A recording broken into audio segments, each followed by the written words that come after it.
Hello friends, good evening and welcome to the Success Kendra. Friends देखिए, आज का जो सेशन है बड़ा ही इंपॉर्टेंट सेशन है बीपीएससी टीआरई 3.0 और बीपीएससी टीआरई 4.0 के लिए। देखिए फ्रेंड्स, बीपीएससी टीआरई 3.0 का जो री एग्ज़ाम है ये जून महीने में लिया जाएगा और साथ ही साथ देखिए बीपीएससी टीआरई 4.0 भी वैकेंसी आ रही है। तो जो लोग 4.0 की तैयारी कर रहे हैं अभी से सीरियस हो जाइए। देखिए, इस सेशन में हम लोग भारतीय राष्ट्रीय आंदोलन जो मॉडर्न हिस्ट्री का पार्ट है, इंडियन नेशनल मूवमेंट से संबंधित सारे महत्वपूर्ण प्रश्नों को इस सेशन में हम डिस्कस करने वाले हैं। ये हमारा महा मैराथन सेशन है और ये सारे प्रश्न जो है ऑलरेडी बीपीएससी के द्वारा पूछे जा चुके हैं, इसीलिए काफ़ी इंपॉर्टेंट है आपके एग्ज़ाम के दृष्टिकोण से। इसको ध्यानपूर्वक देखिएगा और देखिए फ्रेंड्स, तैयारी अपना कंटिन्यू रखिए। एग्ज़ाम जो है आपका जून महीने में लिया जाएगा और बहुत सारे जो है एग्ज़ाम ओरिएंटेड कंटेंट हमारे चैनल के माध्यम से आपको उपलब्ध करवाए जा रहे हैं।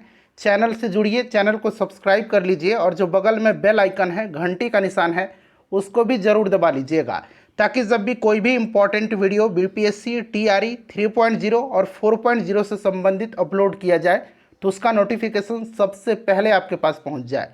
तो चलिए आज का सेशन अब हम लोग स्टार्ट करते हैं। फ्रेंड्स, एक बार सभी लोग प्लीज़ जल्दी से सेशन को लाइक कर दीजिए और इसका लिंक फटाफट किसी भी एक ग्रुप में जहाँ कहीं भी आप हैं वहाँ पर शेयर कर दीजिए। एक बार सभी लोग जल्दी से सेशन को लाइक कर देंगे। चलिए फ्रेंड्स, अब हम लोग आज का सेशन स्टार्ट करते हैं। पहला प्रश्न पढ़ेंगे। देखिए, पहला प्रश्न है कि महात्मा गांधी द्वारा 1940 में प्रारंभ किए गए व्यक्तिगत सत्याग्रह के तीसरे सत्याग्रही कौन थे? आंसर सबको कमेंट कर और मैं आपके लिए इसी प्रकार के लगातार मैराथन सेशन लेकर के आपके एग्जाम तक आते रहूँगा। फ्रेंड्स, सभी लोग आंसर कमेंट करिएगा कि महात्मा गांधी द्वारा 1940 में प्रारंभ किए गए व्यक्तिगत सत्याग्रह के तीसरे सत्याग्रही कौन थे? देखिए, जो भी मैं एक्सप्लेन करूंगा उसको भी ध्यानपूर्वक सुनिएगा। इससे क्या होगा कि आपके एक प्रश्न के साथ साथ 2 से 3 प्रश्न जो है कवर होते चलेंगे। देखिए फ्रेंड्स, अगर आपसे पूछा जाए कि व्यक्तिगत सत्याग्रह की शुरुआत कब हुई थी तो याद रखिएगा 17 अक्टूबर, यहाँ मैं लिख देता हूँ 17 अक्टूबर 1940 को व्यक्तिगत सत्याग्रह की शुरुआत हुई थी। अच्छा, कहाँ से हुई थी? तो ये पवनार आश्रम महाराष्ट्र से हुई थी। पवनार आश्रम महाराष्ट्र से हुई थी। ठीक है ना फ्रेंड्स, याद रखिएगा कब हुई थी तो 17 अक्टूबर 1940 को। कहाँ से हुई थी? तो पवनार आश्रम महाराष्ट्र से हुई थी।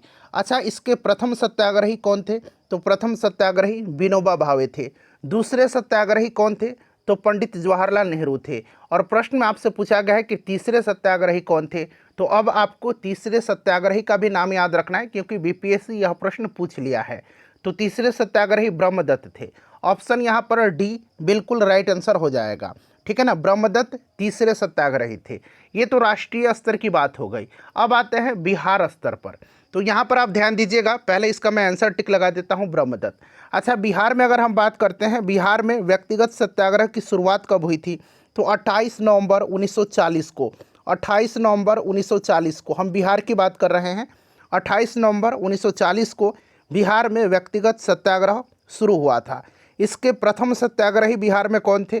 तो बिहार में प्रथम सत्याग्रही जो थे ये श्री कृष्ण सिंह थे। प्रथम सत्याग्रही कौन थे? श्री कृष्ण सिंह थे।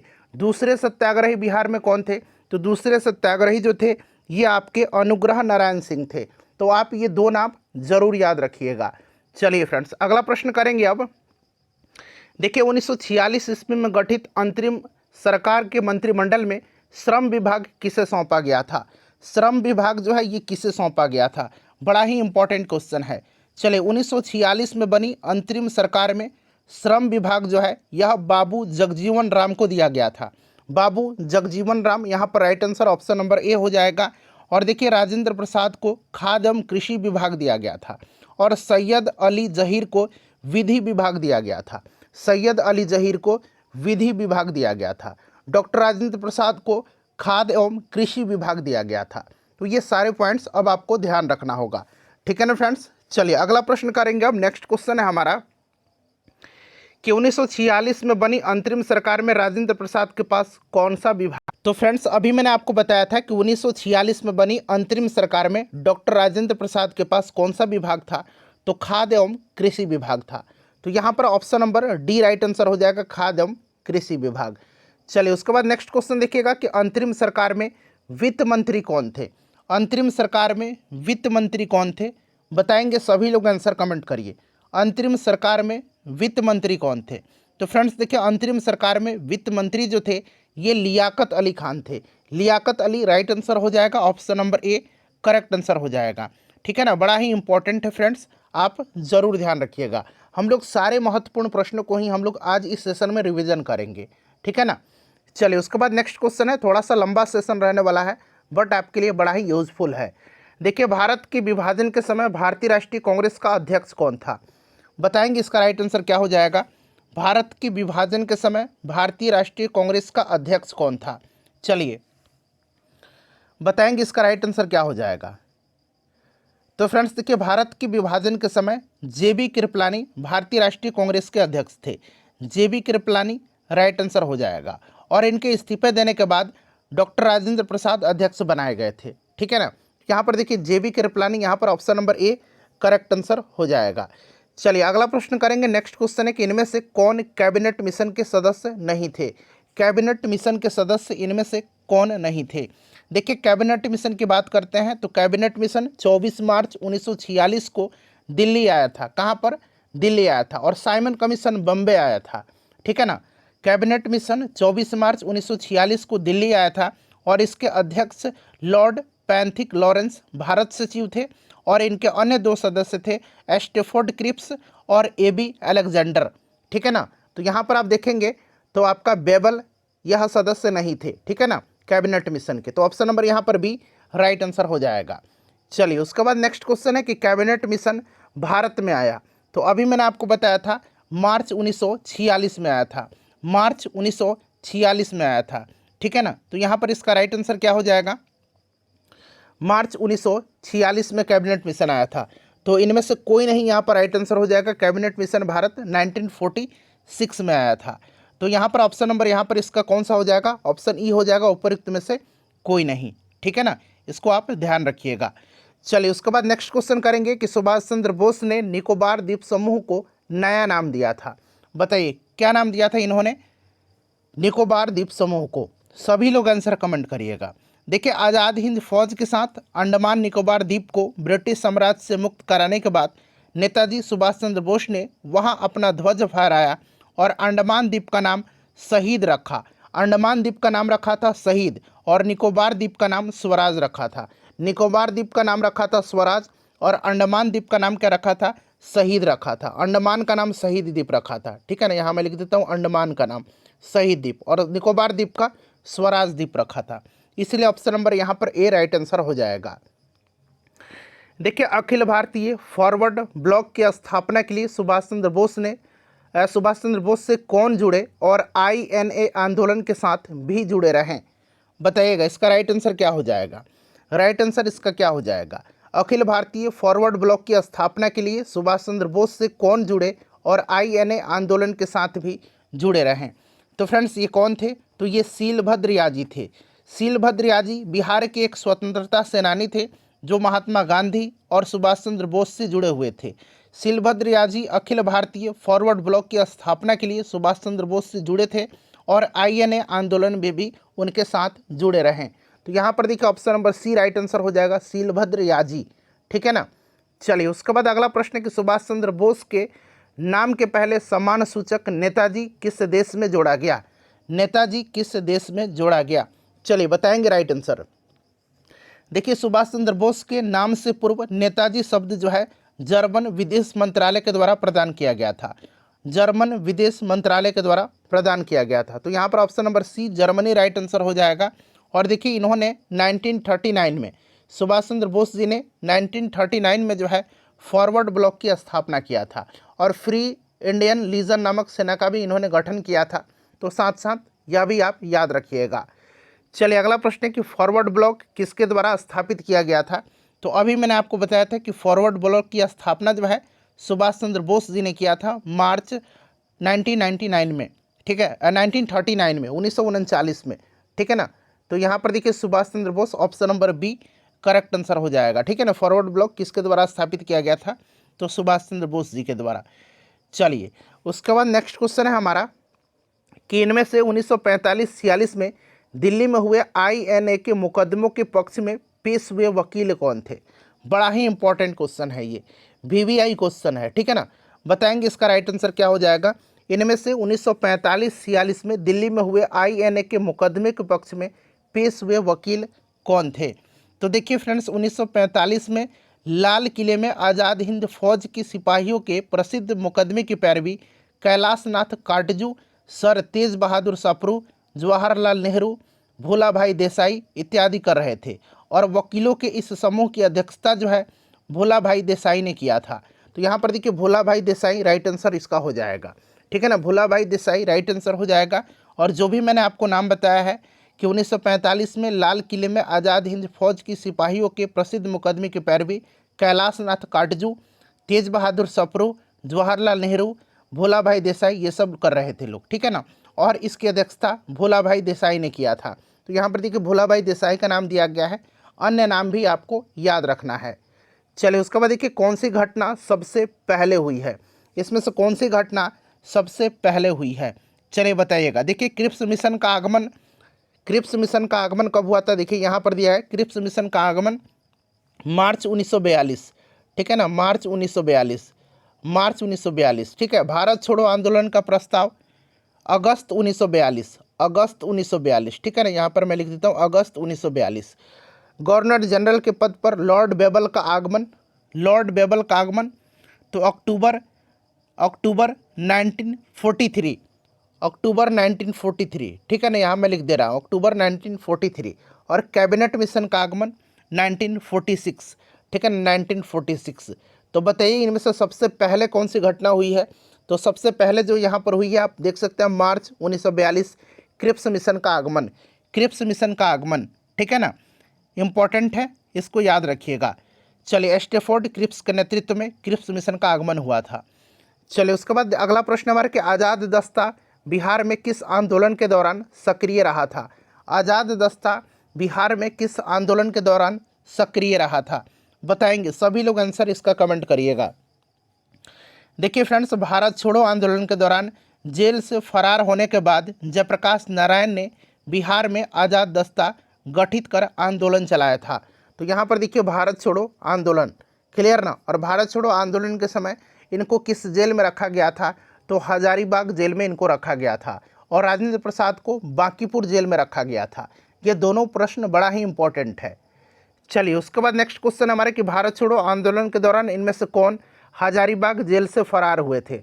हजारीबाग जेल से, अच्छा हजारीबाग जेल में रखा किनको गया था, तो फ्रेंड्स जयप्रकाश नारायण को रखा गया था, ठीक है ना। तो भारत छोड़ो आंदोलन के दौरान जयप्रकाश नारायण जो है यह 9 नवंबर 1942 को, और दीपावली की रात थी वह, ठीक है ना। तो यह पर्व भी एक बार पूछ लिया गया है बीपीएससी के द्वारा, ठीक है ना। तो दीपावली की रात थी, उसी दिन ये जेल से अपने साथियों के साथ फरार हो गए थे, ठीक है ना। तो यहाँ पर देखिए जयप्रकाश नारायण करेक्ट आंसर हो जाएगा। अगला प्रश्न है, धैर्यपूर्वक इस सेशन को देखिएगा, बड़ा ही यूजफुल सेशन है। देखिए 1942 ईस्वी में किस त्यौहार के अवसर पर जयप्रकाश नारायण हजारीबाग जेल से निकल भागे थे। देखिए त्यौहार का भी नाम पूछा गया है, तो अभी मैंने आपको बताया है दीपावली, यहाँ पर करेक्ट आंसर हो जाएगा, ठीक है ना।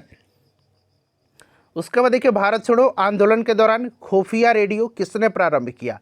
भारत छोड़ो आंदोलन के दौरान खुफिया रेडियो किसने प्रारंभ किया था, चलिए बताइएगा। देखिए भारत छोड़ो आंदोलन के दौरान बम्बई के विभिन्न भागों से कांग्रेस का एक गुप्त रेडियो प्रसारित किया जाता था, और इसे उषा मेहता के द्वारा जो है रेडियो संचालन करने के समूह की जिम्मेवारी दी गई थी, और उसकी ये महत्वपूर्ण सदस्य थी उषा मेहता।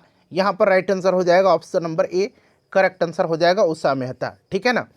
चलिए उसके बाद नेक्स्ट क्वेश्चन है कि 1888 में इलाहाबाद के किस राजा ने भारतीय राष्ट्रीय कांग्रेस के चौथे अधिवेशन के संपन्न होने में बहुत बहुमूल्य सहायता प्रदान किया था, बताइए राइट आंसर इसका क्या हो जाएगा। सभी लोग आंसर कमेंट करेंगे, इसका करेक्ट आंसर क्या हो जाएगा। देखिए 1888 में इलाहाबाद में हुआ था आपका कांग्रेस का चौथा अधिवेशन, और इसमें दरभंगा के राजा ने इस अधिवेशन के संपन्न होने में बहुमूल्य सहायता प्रदान किया था। तो ये आपका राइट आंसर दरभंगा का राजा हो जाएगा, ऑप्शन नंबर यहाँ पर सी करेक्ट आंसर हो जाएगा, ठीक है ना फ्रेंड्स, इसको याद रखिएगा। चलिए उसके बाद नेक्स्ट क्वेश्चन कर लेंगे कि किस ब्रिटिश अधिकारी ने भारत को सूचित किया कि पटना के मुसलमान पेशावर के नज़दीक 64वीं नेटिव इन्फेंट्री के साथ आपस में पत्र व्यवहार करते थे और याचना की कि ब्रिटिश के विरुद्ध बगावत करे। बताइए राइट आंसर इसका क्या होगा। करेक्ट आंसर सभी लोग कमेंट करिएगा। सही आंसर इसका क्या होगा बताइएगा। तो फ्रेंड्स इसका राइट आंसर हो जाएगा रॉबर्ट मोंटगोमरी। ऑप्शन नंबर यहाँ पर ए राइट आंसर हो जाएगा। रॉबर्ट मोंटगोमरी नामक ब्रिटिश अधिकारी ने भारत सरकार को सूचित किया कि पटना के मुसलमान पेशावर के नज़दीक 64वीं नेटिव इन्फेंट्री के साथ आपस में पत्र व्यवहार करते थे और याचना की कि ब्रिटिश के विरुद्ध बगावत करें। ऑप्शन नंबर यहाँ पर ए राइट आंसर हो जाएगा। हो सकता है ये प्रश्न आपको नया मिला हो, ठीक है ना। चलिए उसके बाद देखिएगा कि बंगाल प्रांत के साथ बिहार प्रांत को कब मिलाया गया था। मिलाया कब गया था, यह आपसे प्रश्न पूछा गया है। बंगाल प्रांत के साथ बिहार प्रांत को कब मिलाया गया था। तो देखिए 1733 ईस्वी में, 1733 ईस्वी में जो है बिहार सूबा का विलय बंगाल सूबा में किया गया था, ठीक है ना। बंगाल के तत्कालीन नवाब सुजाउद्दौला ने बंगाल प्रांत को 4 भाग में बांटा था। सेंट्रल डिवीजन, जिसमें पश्चिम बंगाल, उत्तरी बंगाल और मध्य बंगाल शामिल था। दूसरा था ढाका डिवीजन, जिसमें पूर्वी और दक्षिण बंगाल शामिल थे। और तीसरा बिहार था और चौथा डिवीजन उड़ीसा था, ठीक है ना। तो इसे आप ध्यान रखेंगे। 1733 यहाँ पर करेक्ट आंसर हो जाएगा। बड़ा ही इंपॉर्टेंट है, ठीक है ना। और बंगाल से बिहार अलग कब हुआ था, ज़रा एक बार आप लोग मुझे कमेंट करके बता दीजिएगा, ठीक है ना। चलिए उसके बाद देखिएगा कि किसने स्वतंत्र भारत के प्रथम प्रधानमंत्री जवाहरलाल नेहरू का साहस और दूरदर्शिता के एक उत्कृष्ट नेता के रूप में अभिवादन किया है। किसने स्वतंत्र भारत के प्रथम प्रधानमंत्री पंडित जवाहरलाल नेहरू के साहस और दूरदर्शिता के एक उत्कृष्ट नेता के रूप में अभिवादन किया है। चलिए सभी लोग इसका आंसर कमेंट करिएगा। 2022 में यह बीपीएससी में पूछा गया प्रश्न है। देखिए लॉर्ड माउंटबेटन ने स्वतंत्र भारत के प्रथम प्रधानमंत्री पंडित जवाहरलाल नेहरू का साहस और दूरदर्शिता के एक उत्कृष्ट नेता के रूप में अभिवादन किया है। लॉर्ड माउंटबेटन यहाँ पर राइट आंसर हो जाएगा।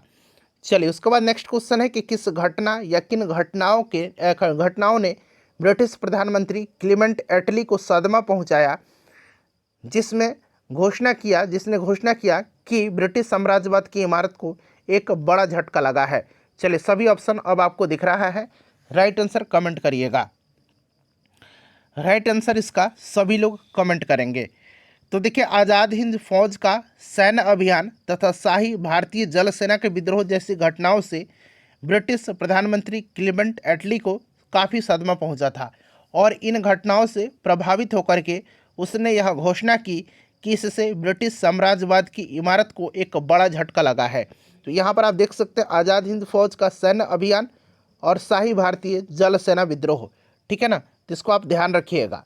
चलिए अगला प्रश्न करेंगे फ्रेंड्स कि क्रिप्स के प्रस्ताव ने, देखिए अगला प्रश्न हमारा 5 ऑप्शन है, इसमें भी आप देख सकते हैं, ठीक है ना। चलिए प्रश्न पढ़िएगा कि क्रिप्स के प्रस्ताव ने वास्तव में हमें कुछ नहीं दिया।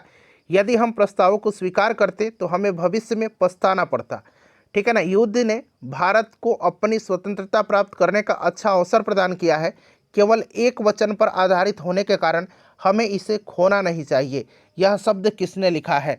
बड़ा ही इंपॉर्टेंट क्वेश्चन है। चलिए बताइएगा इसका राइट आंसर क्या हो जाएगा।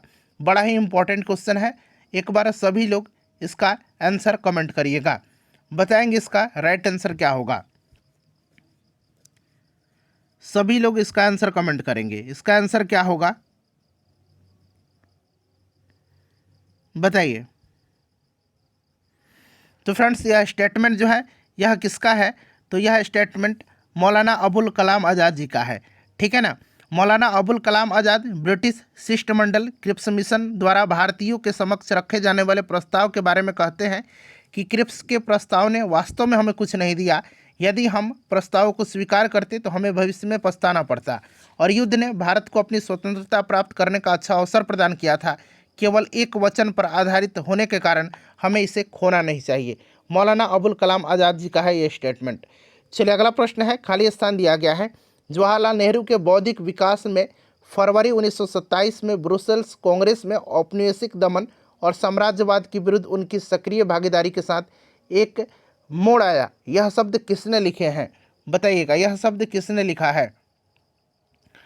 तो फ्रेंड्स यह शब्द जो है यह लिखा किसने है, तो यह कथन एस गोपाल का है, यह कथन एस गोपाल का है, ठीक है ना। इसको आप याद रखिएगा। 2022 में यह प्रश्न बीपीएससी में पूछा गया है। उसके बाद देखिए पुस्तक इंडिया डिवाइडेड जो है यह लिखा किसने है। इंडिया डिवाइडेड के लेखक कौन है। तो देखिए इंडिया डिवाइडेड पुस्तक को लिखा है किसने, तो ये लिखा है डॉक्टर राजेंद्र प्रसाद ने। ठीक है ना, इसको आप ध्यान रखिएगा, राजेंद्र प्रसाद जी की पुस्तक है और इस पुस्तक को डॉक्टर राजेंद्र प्रसाद ने 6 भागों में बांटा है। ठीक है ना, 6 भागों में बांटा है, इस चीज़ को आप ध्यान रखिएगा। और उन्होंने मुख्यतः जो है इस पुस्तक में भारत के विभाजन के विभिन्न पहलुओं पर चर्चा किया है। तो डॉक्टर राजेंद्र प्रसाद यहाँ पर राइट आंसर हो जाएगा। चलो उसके बाद देखिएगा कि ब्रिटिश का भारतीय सार्जेंट की उपाधि, ब्रिटिश का भारतीय सार्जेंट की उपाधि प्रथम विश्व युद्ध के दौरान सरकार को अपना सहयोग देने के कारण किसने प्राप्त की। बताइएगा राइट आंसर इसका क्या होगा। प्रथम विश्व युद्ध में महात्मा गांधी ने भारत में ब्रिटिश सरकार का सहयोग करने का निर्णय लिया था, क्योंकि उन्हें यह उम्मीद थी कि प्रथम विश्व युद्ध की समाप्ति के बाद ब्रिटिश सरकार भारतीयों को स्वशासन का अधिकार प्रदान करेगी। इसी सहयोग के कारण जो है महात्मा गांधी जी को ब्रिटिश का भारतीय सार्जेंट कहा जाता है। तो यहाँ पर देखिए महात्मा गांधी करेक्ट आंसर हो जाएगा। चलो उसके बाद देखिएगा कि व्यक्तिगत सत्याग्रह आंदोलन के प्रथम सत्याग्रही कौन थे। तो अभी मैंने आपको बताया था कि प्रथम सत्याग्रही जो थे ये कौन थे, तो प्रथम सत्याग्रही विनोबा भावे थे, दूसरे सत्याग्रही पंडित जवाहरलाल नेहरू थे और तीसरे सत्याग्रही जो थे ये आपके ब्रह्मदत्त थे। चलिए अगला प्रश्न है कि नाउ और नेवर पॉम्पलेट किसने लिखा है। नाउ और नेवर पॉम्पलेट जो है यह लिखा किसने है। चलिए बताइएगा इसका राइट आंसर क्या होगा फ्रेंड्स। नाउ और नेवर पॉम्पलेट को लिखा किसने है। तो फ्रेंड्स इसको लिखा है किसने, तो रहमत अली ने। कैम्ब्रिज विश्वविद्यालय के एक छात्र थे चौधरी रहमत अली, उन्होंने ही 1933 में एक पर्चे में जिसका शीर्षक था अभी नहीं तो कभी नहीं, यानी कि नाउ और नेवर, नाउ और नेवर, ठीक है ना, अंग्रेजी में इसको नाउ और नेवर और हिंदी में अभी नहीं तो कभी नहीं, उसी में एक नई अस्मिता के साथ एक अलग राष्ट्रीय दर्जे की मांग किया था। ठीक है ना, जिसे उन्होंने पाकिस्तान नाम दिया था। तो ये चौधरी रहमत अली थे। क्लियर। चलिए पाकिस्तान की मांग इन्होंने किया था, पाकिस्तान शब्द जो है इन्होंने ही गढ़ा था। देखिए सीमांत गांधी के नाम से कौन जाने जाते हैं। सीमांत गांधी के नाम से किसको जाना जाता है। सीमांत गांधी, फ्रंटियर गांधी, ठीक है ना, बताइएगा। तो फ्रेंड्स ये जाना जाता है आपको खान अब्दुल गफ्फार खान को। ऑप्शन नंबर यहाँ पर डी राइट आंसर हो जाएगा। अब्दुल गफ्फार खान को सीमांत गांधी कहा जाता है। ठीक है ना, खुदाई खिदमतगार नामक एक संगठन था, इन्हीं का था खुदाई खिदमतगार। ठीक है ना, इसको आप ध्यान रखिएगा। चलिए फ्रेंड्स अगला प्रश्न हमारा कि इंपेरियल कैडेट कॉर्प्स की स्थापना किसने किया था। इंपॉर्टेंट क्वेश्चन है, इंपेरियल कैडेट कॉर्प्स की स्थापना किसने किया था। सभी लोग आंसर कमेंट करिएगा। देखिए इंपेरियल कैडेट कॉर्प्स की स्थापना जो है यह लॉर्ड कर्जन ने किया था 1901 में। लॉर्ड कर्जन ने किया था कब, तो 1901 में। इसका उद्देश्य क्या था, तो इसका उद्देश्य देशीय जो राजा थे नरेश थे उनके राजकुमारों एवं सामंतों के पुत्रों को सैनिक शिक्षा का प्रबंध करना था। ठीक है ना, लॉर्ड कर्जन यहाँ पर करेक्ट आंसर हो जाएगा। चलिए उसके बाद अगला प्रश्न है कि 1936 में लखनऊ में अखिल भारतीय किसान सभा का प्रथम अध्यक्ष किसे चुना गया था। 1936 में लखनऊ में अखिल भारतीय किसान सभा का पहला अध्यक्ष, बताएंगे इसका राइट आंसर क्या हो जाएगा। देखिए 1936 में लखनऊ में अखिल भारतीय किसान कांग्रेस की स्थापना हुई थी। कहाँ पर, लखनऊ में। कब, 1936 में। किसने स्थापना किया था, तो स्वामी सहजानंद सरस्वती ने। ठीक है ना, स्वामी सहजानंद सरस्वती ने, और इसी का नाम बदल करके अखिल भारतीय किसान सभा रखा गया था। ठीक है ना, अखिल भारतीय किसान कांग्रेस की स्थापना हुई थी और उसका नाम बदल करके अखिल भारतीय किसान सभा किया गया था। बिहार प्रांतीय किसान सभा का गठन भी स्वामी सहजानंद सरस्वती ने किया था, इसके अध्यक्ष थे। ठीक है ना, ये जो अखिल भारतीय किसान सभा है इसके ये अध्यक्ष थे। और इसके जो अगर हम बात करते हैं कि इसके सचिव कौन थे, तो इसके सचिव बनाए गए थे महासचिव एन.जी. रंगा। एन.जी. रंगा बनाए गए थे। ठीक है, इसको आप जरूर याद रखिएगा। और पहला जो सत्र था 1936 में लखनऊ में अखिल भारतीय किसान सभा का, इसके अध्यक्ष कौन थे, तो स्वामी सहजानंद सरस्वती थे। ठीक है, और देखिए फ्रेंड्स फैजपुर में कांग्रेस सत्र के साथ अखिल भारतीय किसान सत्र का भी दूसरा सत्र चला था, जिसकी अध्यक्षता एन.जी. रंगा ने किया था। क्लियर, फैजपुर में। चलिए उसके बाद देखिएगा कि बिहार किसान सभा से कौन जुड़ा था। बिहार किसान सभा से कौन जुड़ा था, चलिए बताएंगे इसका राइट आंसर क्या हो जाएगा। बिहार किसान सभा से कौन जुड़ा था, तो देखिए बिहार में किसान आंदोलन की शुरुआत स्वामी सहजानंद सरस्वती के नेतृत्व में हुई थी। और 1929 में जो है याद रखिएगा, उन्होंने जो है 1929 में प्रांतीय बिहार किसान सभा का गठन किया था, ठीक है ना। और इसका विस्तार गाँव में करने में उन्हें मदद किसने किया था, तो कार्यानंद शर्मा, राहुल संकृत्यायन, पंचानन शर्मा, यदुनंदन शर्मा, इन लोगों ने किया था। तो इनका भी नाम याद रखिएगा, ये लोग भी जुड़े हुए थे उनसे, ठीक है। तो यहाँ पर देखिए बिहार किसान सभा से कौन जुड़ा था, तो अभी मैंने आपको नाम बता ही दिया, स्वामी सहजानंद सरस्वती, कार्यानंद शर्मा, यदुनंदन शर्मा, राहुल संकृत्यायन, तो ये लोग जुड़े हुए थे। तो एक से अधिक यहाँ पर राइट आंसर होगा इसका, ठीक है ना। चलिए, फरवरी 1938 में बिहार की चुनी हुई सरकार ने किस कारणवश इस्तीफा दे दिया था। फरवरी 1938 में बिहार की चुनी हुई सरकार ने किस कारणवश इस्तीफा दे दिया था। चलिए बताएंगे इसका राइट आंसर क्या होगा। तो फ्रेंड्स देखिए इसका करेक्ट आंसर हो जाएगा राजनीतिक बंदियों को छोड़ना, ठीक है ना। देखिए 1935 के भारत सरकार अधिनियम के आधार पर फरवरी 1937 में प्रांतीय विधानमंडल का चुनाव हुआ था, ठीक है ना फ्रेंड्स। और उसमें अगर हम बात करते हैं तो आपका जुलाई 1937 के दौरान 6 प्रांतों में कांग्रेस ने अपना मंत्रिमंडल गठित किया था, ठीक है फ्रेंड्स। और देखिए 1937 में चुनाव में राजनीतिक कैदियों की रिहाई कांग्रेस के प्रमुख मुद्दों में से एक था, और कांग्रेस की विभिन्न राज्य की सरकारों ने राजनीतिक कैदियों को रिहा करने के प्रयास किया था, परंतु राज्य के गवर्नर ने इस प्रयास का विरोध किया था। और परिणाम स्वरूप जो है आपका उत्तर प्रदेश तत्कालीन संयुक्त प्रांत था, और बिहार की चुनी हुई कांग्रेस की सरकार ने फरवरी 1938 में इस्तीफा दे दिया था, त्यागपत्र दे दिया था। तो ऑप्शन नंबर यहाँ पर डी राइट आंसर इसका हो जाएगा।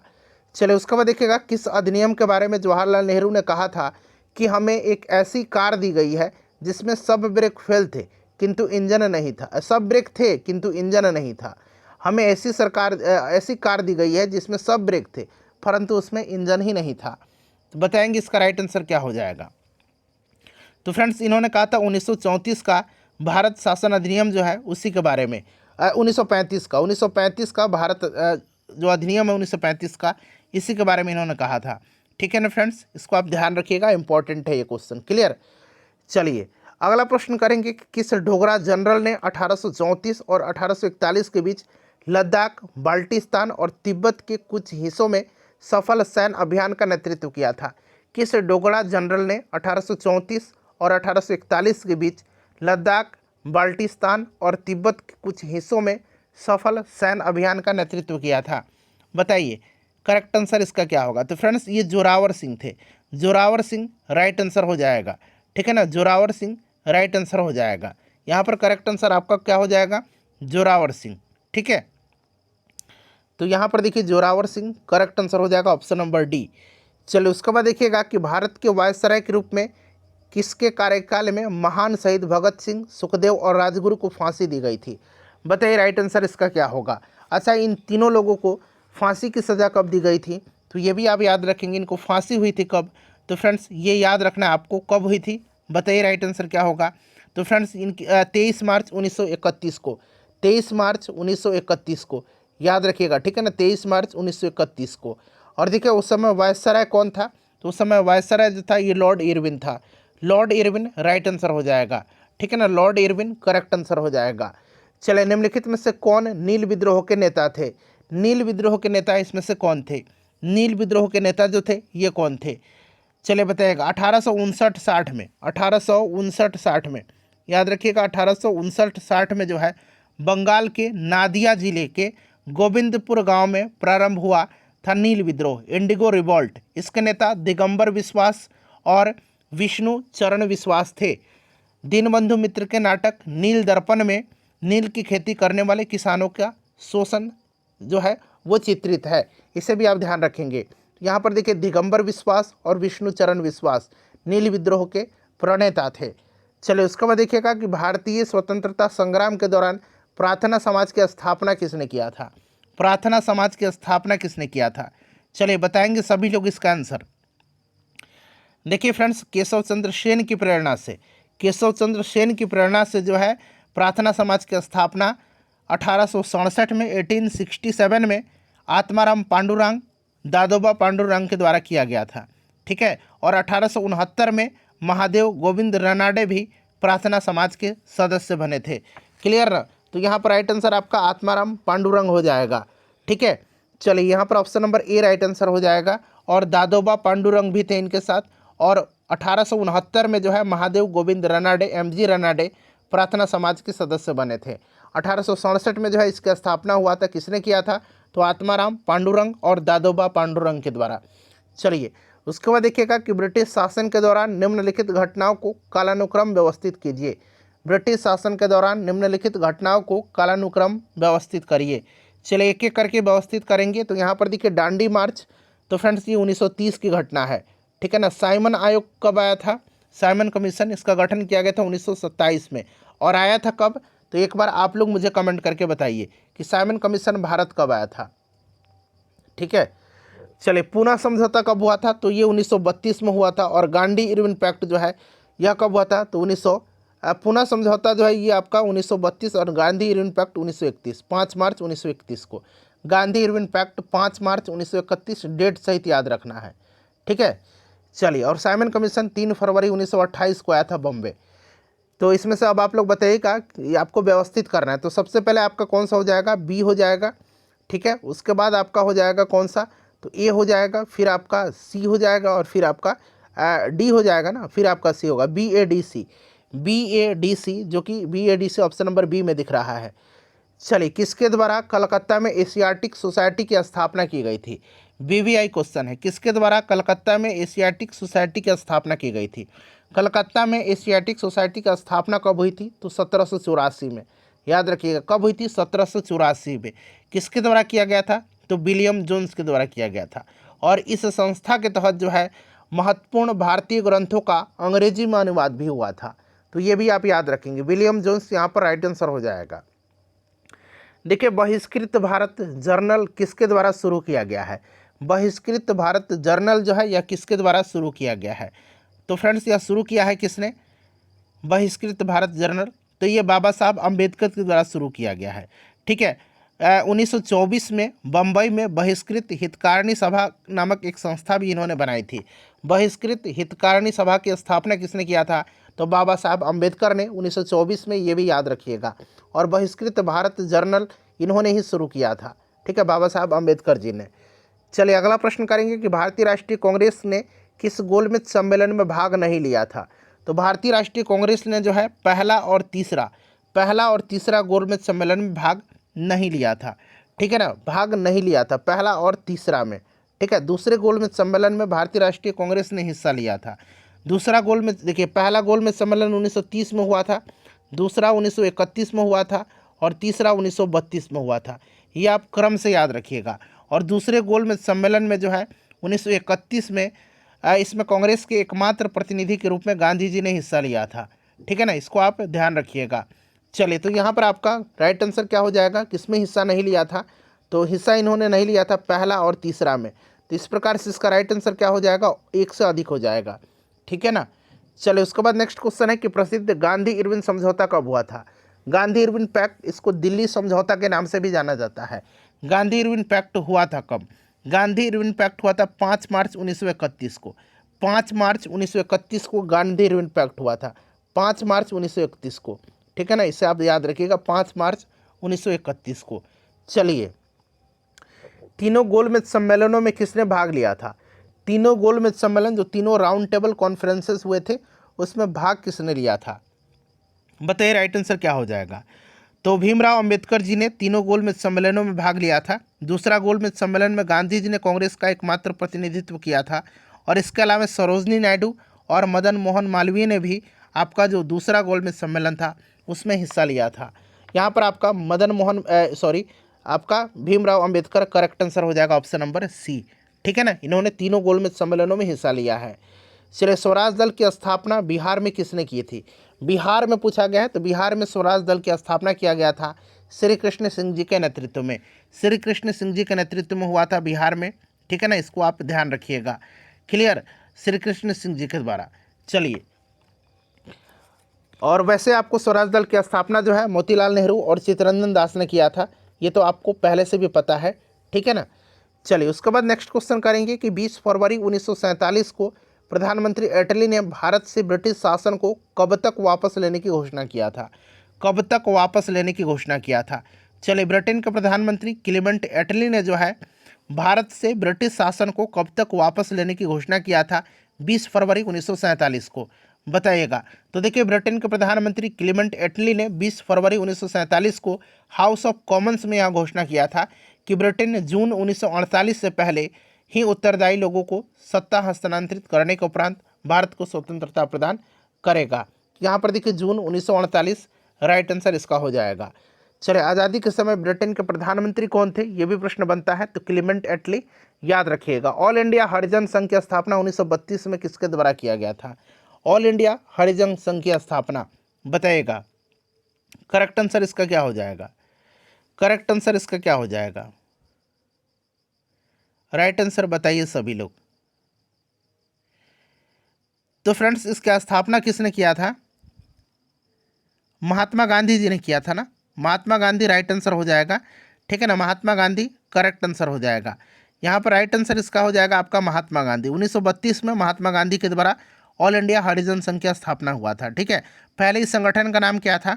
तो अस्पृश्यता निवारण संघ था, ठीक है। और 1932 में इसका नाम परिवर्तित करके ऑल इंडिया हरिजन संघ कर दिया गया था। तो यहाँ पर महात्मा गांधी राइट आंसर हो जाएगा। देखिए, एक सन्यासी जो फिजी में, कहाँ पर? फिजी में। फिजी की राजधानी भी याद रख लीजिए, सुआ फिजी की राजधानी है, ठीक है ना। तो इसको याद रखिएगा। एक सन्यासी जो फिजी में गिरमिटिया मजदूर के रूप में काम करने के बाद उस जिले में अपनी पीठ पर तुलसीदास रामायण की एक प्रति लेकर के आया था, जिससे वह ग्रामीण श्रोताओं को छंद सुनाता था। यहाँ जिस किसान नेता की जिक्र हो रहा है वह नेता कौन थे? चलिए बताइएगा, ये कौन थे? तो फ्रेंड्स, ये नेता थे कौन? तो ये बाबा रामचंद्र थे। बाबा रामचंद्र, ठीक है ना। इसको याद रखिएगा। इन्होंने ही अवध किसान सभा का औपचारिक रूप से गठन किया था, इसे भी आप याद रखिएगा, ठीक है ना। तो यहाँ पर आपका बाबा रामचंद्र करेक्ट आंसर हो जाएगा। अबुल कलाम आज़ाद के द्वारा किस पत्रिका को संपादित किया गया था? चलिए बताएंगे, इसका राइट आंसर क्या हो जाएगा? अबुल कलाम आज़ाद के द्वारा किस पत्रिका का संपादन किया गया था? तो यहाँ पर देखेंगे राइट आंसर अल हिलाल हो जाएगा। अल हिलाल और अल बलग, अल बलग इन्हीं की पत्रिका है। अल बलग, अल बलग ये भी आप याद रखिएगा। अल बलग किसकी है? तो आपका अबुल कलाम आज़ाद जी की। अल हिलाल भी इन्हीं की है, ठीक है ना फ्रेंड्स। इसको आप ज़रूर याद रखिएगा, क्लियर। चलिए, इसके बाद हम बात करते हैं। तो ये अबुल कलाम आज़ाद जी भारत के पहले शिक्षा मंत्री थे। Al Hilal, India wins freedom, India wins freedom, Ghubare Khatir, गुब्बारे खातिर इनकी प्रमुख रचनाएं हैं, ठीक है ना। जबकि यहाँ पर देख रहे हैं जमींदार और द कॉमरेड, जमींदार और द कॉमरेड रचना जो है यह सिराजुद्दीन एवं मौलाना मोहम्मद अली के द्वारा की गई है, ठीक है ना। तो इसको आप याद रखिएगा। यहाँ पर देखिएगा आपका जमींदार किसका है? तो जमींदार जो है ये आपका सिराजुद्दीन की है। और द कॉमरेड किसका है? तो कॉमरेड मोहम्मद अली का है, क्लियर। चलिए, अगला प्रश्न है हमारा कि भारतीय स्वतंत्रता संग्राम के बारे में निम्नलिखित में से कौन सा कथन सही नहीं है? सही नहीं पूछा गया है, बताएंगे। सही नहीं है इसमें से। राइट आंसर आप लोग कमेंट करिएगा। इसका करेक्ट आंसर क्या हो जाएगा? बताइए, करेक्ट आंसर बताइए। इसका राइट आंसर क्या हो जाएगा? निम्नलिखित में से कौन सा कथन सही नहीं है? एक बार सभी लोग इसका आंसर कमेंट करिए, कौन सा सही नहीं है। तो यहाँ पर देखिएगा, गांधी जी ने अपना पहला प्रमुख सार्वजनिक भाषण बनारस हिंदू विश्वविद्यालय में दिया था, ठीक है ना। तो यहाँ पर आपका ये सही दिया गया है। चौरी चौरा कांड के कारण गांधी जी ने असहयोग आंदोलन को से हाथ खींच लिया था, ये भी ठीक है। और 1921 में महात्मा गांधी को गिरफ्तार कर लिया गया था। बताइए, इसमें से कौन सा जो है आपका सही नहीं है, यह आपसे पूछा गया है। बताएंगे सभी लोग, इसका आंसर कमेंट करिएगा कि कौन सा जो है इसमें से आपका सही नहीं है। बड़ा ही इंपॉर्टेंट क्वेश्चन है,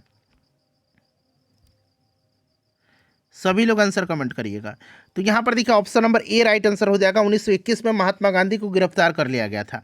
देखिए, महात्मा गांधी को जो है गिरफ्तार कब किया गया था? तो इनको गिरफ्तार किया गया था 1922 में, ठीक है ना।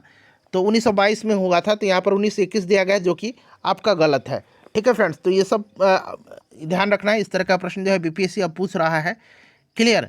चलिए, और असहयोग आंदोलन की शुरुआत हुई थी 1 अगस्त 1920 को, ठीक है ना फ्रेंड्स। इसको याद रखिएगा। चौरी चौरा कांड के बाद जो है 12 फरवरी 1922 को बारदोली में हुई कांग्रेस की बैठक में आंदोलन को स्थगित करने का निर्णय लिया गया था।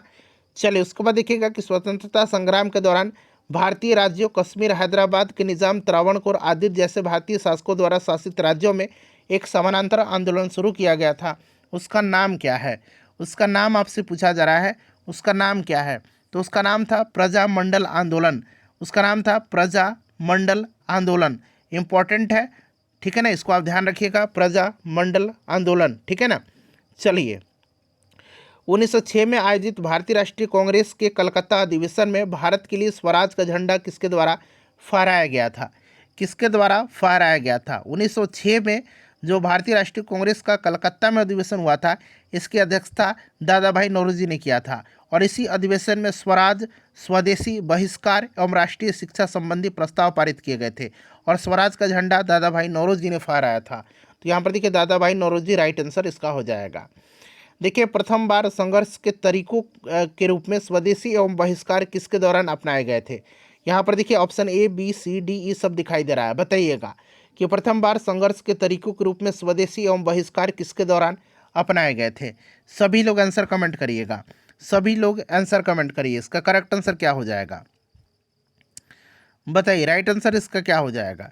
तो फ्रेंड्स, ये बंगाल विभाजन के समय में, ठीक है ना, बंगाल विभाजन के समय में 7 अगस्त 1905 का डेट आपको याद रखना है। 7 अगस्त 1905 को कलकत्ता के टाउन हॉल में हुई ऐतिहासिक बैठक में स्वदेशी आंदोलन की विधिवत घोषणा की गई थी, ठीक है ना, और इसी में ऐतिहासिक बहिष्कार प्रस्ताव भी पारित हुआ था। तो यहाँ पर देखिए आपका राइट आंसर क्या हो जाएगा? स्वदेशी आंदोलन हो जाएगा, ठीक है ना, स्वदेशी आंदोलन यहाँ पर करेक्ट आंसर हो जाएगा। तो ये आपके बंगाल विभाजन पे, ठीक है ना। चलिए, उसके बाद देखिएगा कि बंगाल विभाजन के ही विरोध में स्वदेशी आंदोलन हुआ था ना। असहयोग आंदोलन के दौरान किसने बिहार में किसानों की अगुवाई किया था? किसानों की अगुवाई किसने किया था असहयोग आंदोलन के दौरान बिहार में? तो देखिए फ्रेंड्स, बिहार में असहयोग आंदोलन के दौरान किसानों की अगुवाई जो है यह किसने किया था, बताएंगे? तो देखिए फ्रेंड्स, इसमें से जो है स्वामी विद्यानंद ने किया था। बड़ा ही इंपॉर्टेंट क्वेश्चन है, इसको आप याद रखिएगा। स्वामी विद्यानंद ने किया था। किसने किया था? स्वामी विद्यानंद ने किया था, ठीक है ना फ्रेंड्स, इसको आप याद रखिएगा, किसने किया था? स्वामी विद्यानंद ने किया था। बड़ा ही इंपॉर्टेंट क्वेश्चन है, ठीक है ना, स्वामी विद्यानंद जी ने किया था। चलिए फ्रेंड्स, आगे बढ़ेंगे। अब हम लोग अगला प्रश्न कर लेंगे। नेक्स्ट क्वेश्चन है हमारा, देखिए कि किसने चंपारण सत्याग्रह के दौरान बिहार में गांधी जी की जान बचाई थी? बिहार में गांधी जी की जान किसने बचाई थी? तो फ्रेंड्स, यह बचाया था किसने? तो ये बतक मियाँ थे, ठीक है ना, इनका नाम याद रखिएगा, बतक मियाँ, जो कि ये कौन थे? ये अंग्रेजों के रसोइया थे, ठीक है ना। तो यहाँ पर देखिए बतक मियाँ करेक्ट आंसर हो जाएगा। नेक्स्ट क्वेश्चन हमारा कि कृष्ण सिंह जी के द्वारा, श्री कृष्ण सिंह जी के द्वारा गठित बिहार की निर्वाचित सरकार ने फरवरी 1938 में किस कारण से इस्तीफा दे दिया था? तो ये आपका right answer option number C हो जाएगा, ठीक है ना। इस चीज़ को आप ध्यान रखिएगा, अभी इससे पहले मैंने आपको ये प्रश्न कराया था, ठीक है ना। चलिए, प्रश्न दूसरे भाषा में था लेकिन यही प्रश्न था। ऑप्शन नंबर यहाँ पर सी करेक्ट आंसर इसका हो जाएगा, ठीक है। चलो, उसके बाद देख लीजिएगा कि नमक सत्याग्रह के दौरान बिहार के लोगों ने नमक बनाने के साथ साथ सरकार के विरुद्ध किस कर का विरोध करने का विकल्प चुना था? किस कर का विरोध करने का विकल्प चुना था? चलिए बताइएगा, इसका राइट आंसर क्या हो जाएगा? इसका करेक्ट आंसर क्या हो जाएगा? तो फ्रेंड्स देखिए, 6 अप्रैल 1930 से बिहार के सारण में जो है नमक सत्याग्रह आंदोलन की शुरुआत हुई थी। सारण और चंपारण में सबसे पहले, ठीक है ना, इसको मैंने ऑलरेडी आपको बताया भी था, ठीक है, कहाँ पर? तो सारण और चंपारण क्षेत्र में हुआ था, ठीक है ना फ्रेंड्स, इसको आप याद रखिएगा। और देखिए फ्रेंड्स, अगर हम बात करते हैं तो यहाँ पर ऑप्शन नंबर आपका ई राइट आंसर होगा, ठीक है ना, ऑप्शन नंबर ई राइट आंसर हो जाएगा, क्लियर ना। तो यहाँ पर ऑप्शन नंबर ई इसका करेक्ट आंसर हो जाएगा, इनमें से कोई नहीं, ठीक है। चलिए, उसके बाद हम लोग नेक्स्ट क्वेश्चन कर लेंगे।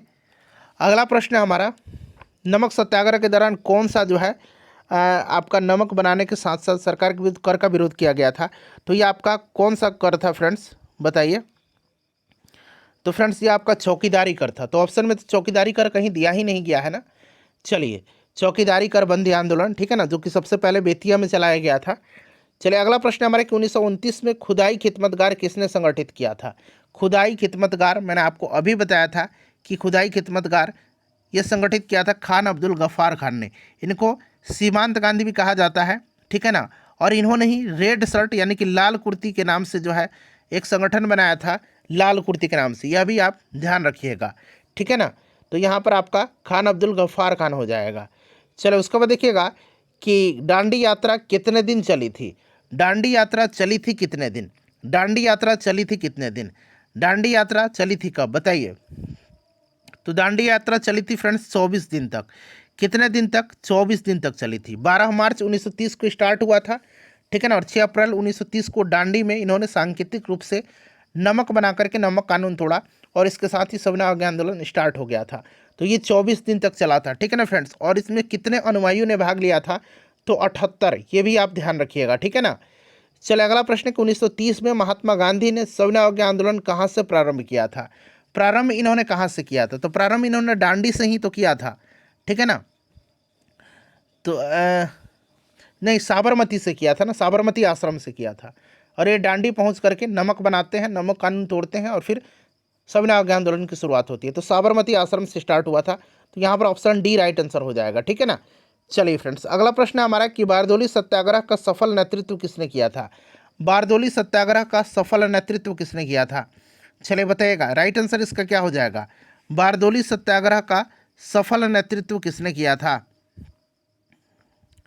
करेक्ट आंसर बताइए, बारदोली सत्याग्रह का सफल नेतृत्व किसने किया था?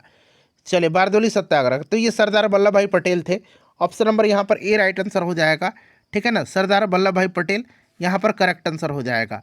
सरदार वल्लभ भाई पटेल करेक्ट आंसर हो जाएगा। चलिए अगला प्रश्न करेंगे कि समाजवाद का समर्थक कौन था और 1933 में ब्रिटिश शासक देशी राज्यों, जमींदारवाद और पूंजीवाद को उखाड़ फेंकना चाहता था? तो ये कौन थे फ्रेंड्स?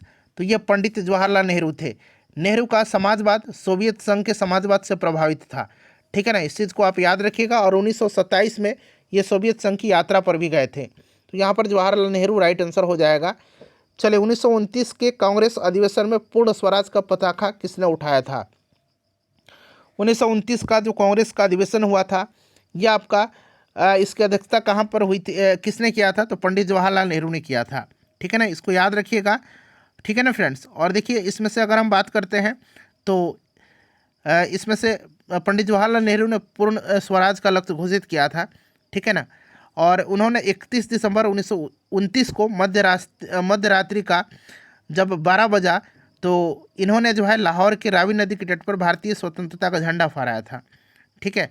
और 26 जनवरी 1930 के दिन पूर्ण स्वराज दिवस के रूप में भी मनाया जाने लगा। और 26 जनवरी को प्रत्येक वर्ष पूर्ण स्वतंत्रता दिवस के रूप में भी मनाया जाता है था पहले, ठीक है। तो यहाँ पर आपका पंडित जवाहरलाल नेहरू हो जाएगा, लाहौर में हुआ था। चलिए भारतीय राष्ट्रीय कांग्रेस द्वारा किस दिन को पूर्ण स्वराज दिवस घोषित किया गया था? तो अभी मैंने आपको बताया था कब, 26 जनवरी 1930 को, 26/1/1930 को। चलिए अगला प्रश्न है कि 1929 में लाहौर में आयोजित भारतीय राष्ट्रीय कांग्रेस के अधिवेशन के अध्यक्ष कौन थे? ये प्रश्न बार बार रिपीट होता है, बताइए करेक्ट आंसर इसका क्या होगा? तो फ्रेंड्स इसका जो राइट आंसर होगा वो आपका क्या हो जाएगा? पंडित जवाहरलाल नेहरू थे, ठीक है ना। चलिए भारतीय राष्ट्रीय कांग्रेस के किस सत्र में पूर्ण स्वाधीनता का प्रस्ताव पारित हुआ था? पूर्ण स्वाधीनता का प्रस्ताव पारित हुआ था, बताइए। तो फ्रेंड्स ये पारित हुआ था आपका कहाँ पर? तो आपका 1929 के लाहौर अधिवेशन में। चलिए उसके बाद देखिएगा कि नेहरू रिपोर्ट खाली स्थान दिया गया कि अध्यक्षता में एक कमेटी द्वारा तैयार किया गया था और इसका विषय क्या था? नेहरू रिपोर्ट, बताइएगा इसका राइट आंसर क्या हो जाएगा? तो देखिए नेहरू रिपोर्ट जो है, ध्यान से सुनिएगा, साइमन आयोग को नियुक्त करने वाले अनुदारपंथी राज्य सचिव जो थे लॉर्ड बिर्केनहेड के अनुसार भारतीय लोग संवैधानिक सुधार के लिए ठोस प्रस्ताव बनाने में असमर्थ थे। और उसने ही कहा था कि भारतीय ऐसा संविधान बनाने में असमर्थ है जिसको सभी भारतीयों का व्यापक राजनीतिक समर्थन प्राप्त हो। और इस चुनौती को भारतीय द्वारा स्वीकार किया गया और एक योजना को अंतिम रूप देने के लिए आपके 1928 में जो है सर्वदलीय अधिवेशन आयोजित किया गया था, ठीक है। और मोतीलाल नेहरू की अध्यक्षता में 8 सदस्यीय समिति अगस्त 1928 में प्रस्तावित संविधान, ठीक है ना, आपका प्रस्तावित संविधान प्रारूप प्रस्तुत किया था। और मोतीलाल नेहरू के नाम पर ही नेहरू रिपोर्ट इसका नाम पड़ा था, इसे भी आप ध्यान रखिएगा, ठीक है ना। तो यहाँ पर इसका राइट आंसर क्या हो जाएगा फ्रेंड्स? करेक्ट आंसर इसका क्या हो जाएगा बताइए? तो ये आपका हो जाएगा मोतीलाल नेहरू भारत की संवैधानिक व्यवस्थाएं, ठीक है ना। चलिए अतः सदैव सहमति के साथ और अक्सर वाणिज्य मंडल के निर्देशों पर भारत सरकार चलती है और इसे व्हाइट मैन्स बर्डन कहा जाता है। यह किसने कहा था? यह किसने कहा था? बताइएगा इसका राइट आंसर क्या होगा? इसका करेक्ट आंसर क्या हो जाएगा फ्रेंड्स? सभी लोग आंसर कमेंट करिएगा। तो ये कहा था सच्चिदानंद सिन्हा ने, ठीक है ना। चलिए अगला प्रश्न कि भारतीय राष्ट्रीय कांग्रेस के 1922 में आयोजित किया गया गया अधिवेशन के अध्यक्ष कौन थे। गया में ये भारतीय राष्ट्रीय कांग्रेस का बिहार में दूसरा अधिवेशन था और इसकी अध्यक्षता CR दास ने किया था, चित्तरंजन दास ने। किसने किया था फ्रेंड्स, याद रखिएगा, चित्तरंजन दास ने किया था, ठीक है ना फ्रेंड्स। और 1912 में बांकीपुर पटना में हुआ था, उसकी अध्यक्षता RN माधोलकर ने किया था, यह भी आप ध्यान रखेंगे। चलिए उसके बाद नेक्स्ट क्वेश्चन है कि 1923 में स्वराज पार्टी का गठन किसने किया था। 1923 में स्वराज पार्टी का गठन जो है किसने किया था, तो फ्रेंड्स इसका गठन किया था मोतीलाल नेहरू और चित्तरंजन दास ने। तो यहाँ पर देखिए option number C right answer हो जाएगा, मोतीलाल नेहरू और चित्तरंजन दास। मोतीलाल नेहरू इसके अध्यक्ष बने थे, ठीक है ना। चित्तरंजन दास इसके अध्यक्ष बने थे और मोतीलाल नेहरू सचिव थे, ठीक है। चित्तरंजन दास इसके अध्यक्ष थे और मोतीलाल नेहरू इसके महासचिव थे। असहयोग आंदोलन की असफलता के बाद स्वराज पार्टी का गठन किया गया था 1923 में। स्वराज दल की स्थापना किसके असफलता के बाद हुई थी, तो मैंने आपको बताया था असहयोग आंदोलन, ठीक है ना, इसको याद रखिएगा। देखिए फरवरी 1922 में पुलिस चौकी में आग लगने की घटना से संबंधित चौरी चौरा किस राज्य में है। चौरी चौरा जो है ये किस राज्य में है, तो देखिए चौरी चौरा जो है फ्रेंड्स यह उत्तर प्रदेश में है, गोरखपुर जिले में पड़ता है, ठीक है ना, इसको आप याद रखिएगा, ठीक है। चौरी चौरा कांड, तो यहाँ पर आपका राइट आंसर उत्तर प्रदेश हो जाएगा। चलिए उसके बाद देखिएगा कि साराबंदी आंदोलन 1922 किसके नेतृत्व में प्रारंभ हुआ था। साराबंदी आंदोलन बताइए। तो देखिए गुजरात की सूरत जिले में स्थित बारदोली में वर्ष 1928 में जो है राजनीतिक गतिविधियों का केंद्र वह बन गया था और बारदोली के मेहता बंधु कल्याण जी और कुंवर जी मेहता तथा दयाल जी देसाई ने किसानों के समर्थन में 1928 में आंदोलन चलाया था और बाद में इसका नेतृत्व सरदार वल्लभ भाई पटेल ने किया। क्योंकि पटेल जी के नेतृत्व में ही 1928 में कोई कर नहीं साराबंदी आंदोलन चलाया गया था। तो यहाँ पर राइट आंसर सरदार वल्लभ भाई पटेल हो जाएगा। ध्यान रखिएगा फ्रेंड्स, बड़ा ही इंपॉर्टेंट है, ठीक है। चलिए नेक्स्ट क्वेश्चन कर लेंगे हम लोग। और यहाँ पर 1922 नहीं होना चाहिए था, 1928 होना चाहिए था, ठीक है ना। 1928 में हुआ था साराबंदी आंदोलन, जैसे कि मैंने आपको बताया है 1928 यहाँ पर सुधार कर लीजिएगा, ये गलती से आपका यहाँ पर आयोग ने एरर किया है। असहयोग आंदोलन के दौरान किसने पटना को छोड़ा जबकि उनकी परीक्षा में मात्र 20 दिन ही बचे थे। बताइए करेक्ट आंसर क्या हो जाएगा, किसने छोड़ा था। तो फ्रेंड्स ये छोड़ा था किसने, तो राइट आंसर जयप्रकाश नारायण हो जाएगा। जयप्रकाश नारायण करेक्ट आंसर हो जाएगा, ठीक है ना, इसको आप ध्यान रखिएगा। और जयप्रकाश नारायण को जो है आपको राष्ट्रीय स्तर पर इनको पहचान कब मिली थी, तो भारत छोड़ो आंदोलन के दौरान। ये भी प्रश्न BPSC पूछता है, ठीक है ना। चलिए उसके बाद नेक्स्ट क्वेश्चन है कि किस घटना के बाद महात्मा गांधी ने असहयोग आंदोलन को अपनी हिमालय जैसी भूल बताई थी। अपनी हिमालय जैसी भूल बताई थी, तो इन्होंने बताया था आपको चौरी चौरा का जो कांड हुआ था उसी के बाद, ठीक है ना, इसको आप ध्यान रखिएगा। क्लियर। चलिए उसके बाद नेक्स्ट क्वेश्चन कर लेंगे, ये आपका चौरी चौरा कांड। उसके बाद देखिएगा कि लंदन में 13 मार्च 1940 को सर माइकल ओडायर को, अच्छा BPSC प्रश्न क्या पूछेगा कि पहले ये प्रश्न कर लेते हैं, सर माइकल ओडायर को किसने गोली मारा था। माइकल ओडायर को गोली किसने मारा था, तो फ्रेंड्स माइकल ओडायर को गोली मारा था उधम सिंह ने। उधम सिंह ने 1940 में, ठीक है ना। प्रश्न पूछता है BPSC कि उधम सिंह ने किसको गोली मारा था, और ऑप्शन में माइकल ओडायर भी देगा और जनरल डायर भी देगा, ठीक है ना, इससे जनरल डायर भी दे देगा तो कन्फ्यूजन हो जाता है। तो आप लोग माइकल ओडायर याद रखिएगा, ओडायर, ठीक है ना, इन्हीं को गोली मारा था 1940 13 मार्च, याद रखिएगा, ठीक है ना। चलिए उसके बाद नेक्स्ट क्वेश्चन कर लेंगे कि रविन्द्रनाथ टैगोर ने अपने नाइटहुड की उपाधि किस कारण त्याग दी थी। नाइटहुड की उपाधि इन्होंने किस कारण से त्याग दिया था। चलिए इसका आंसर आप लोग मुझे कमेंट करके बताइएगा, ठीक है, बड़ा ही इंपॉर्टेंट क्वेश्चन है, इसका आंसर आप मुझे कमेंट करके बताइए किसका राइट आंसर क्या होगा।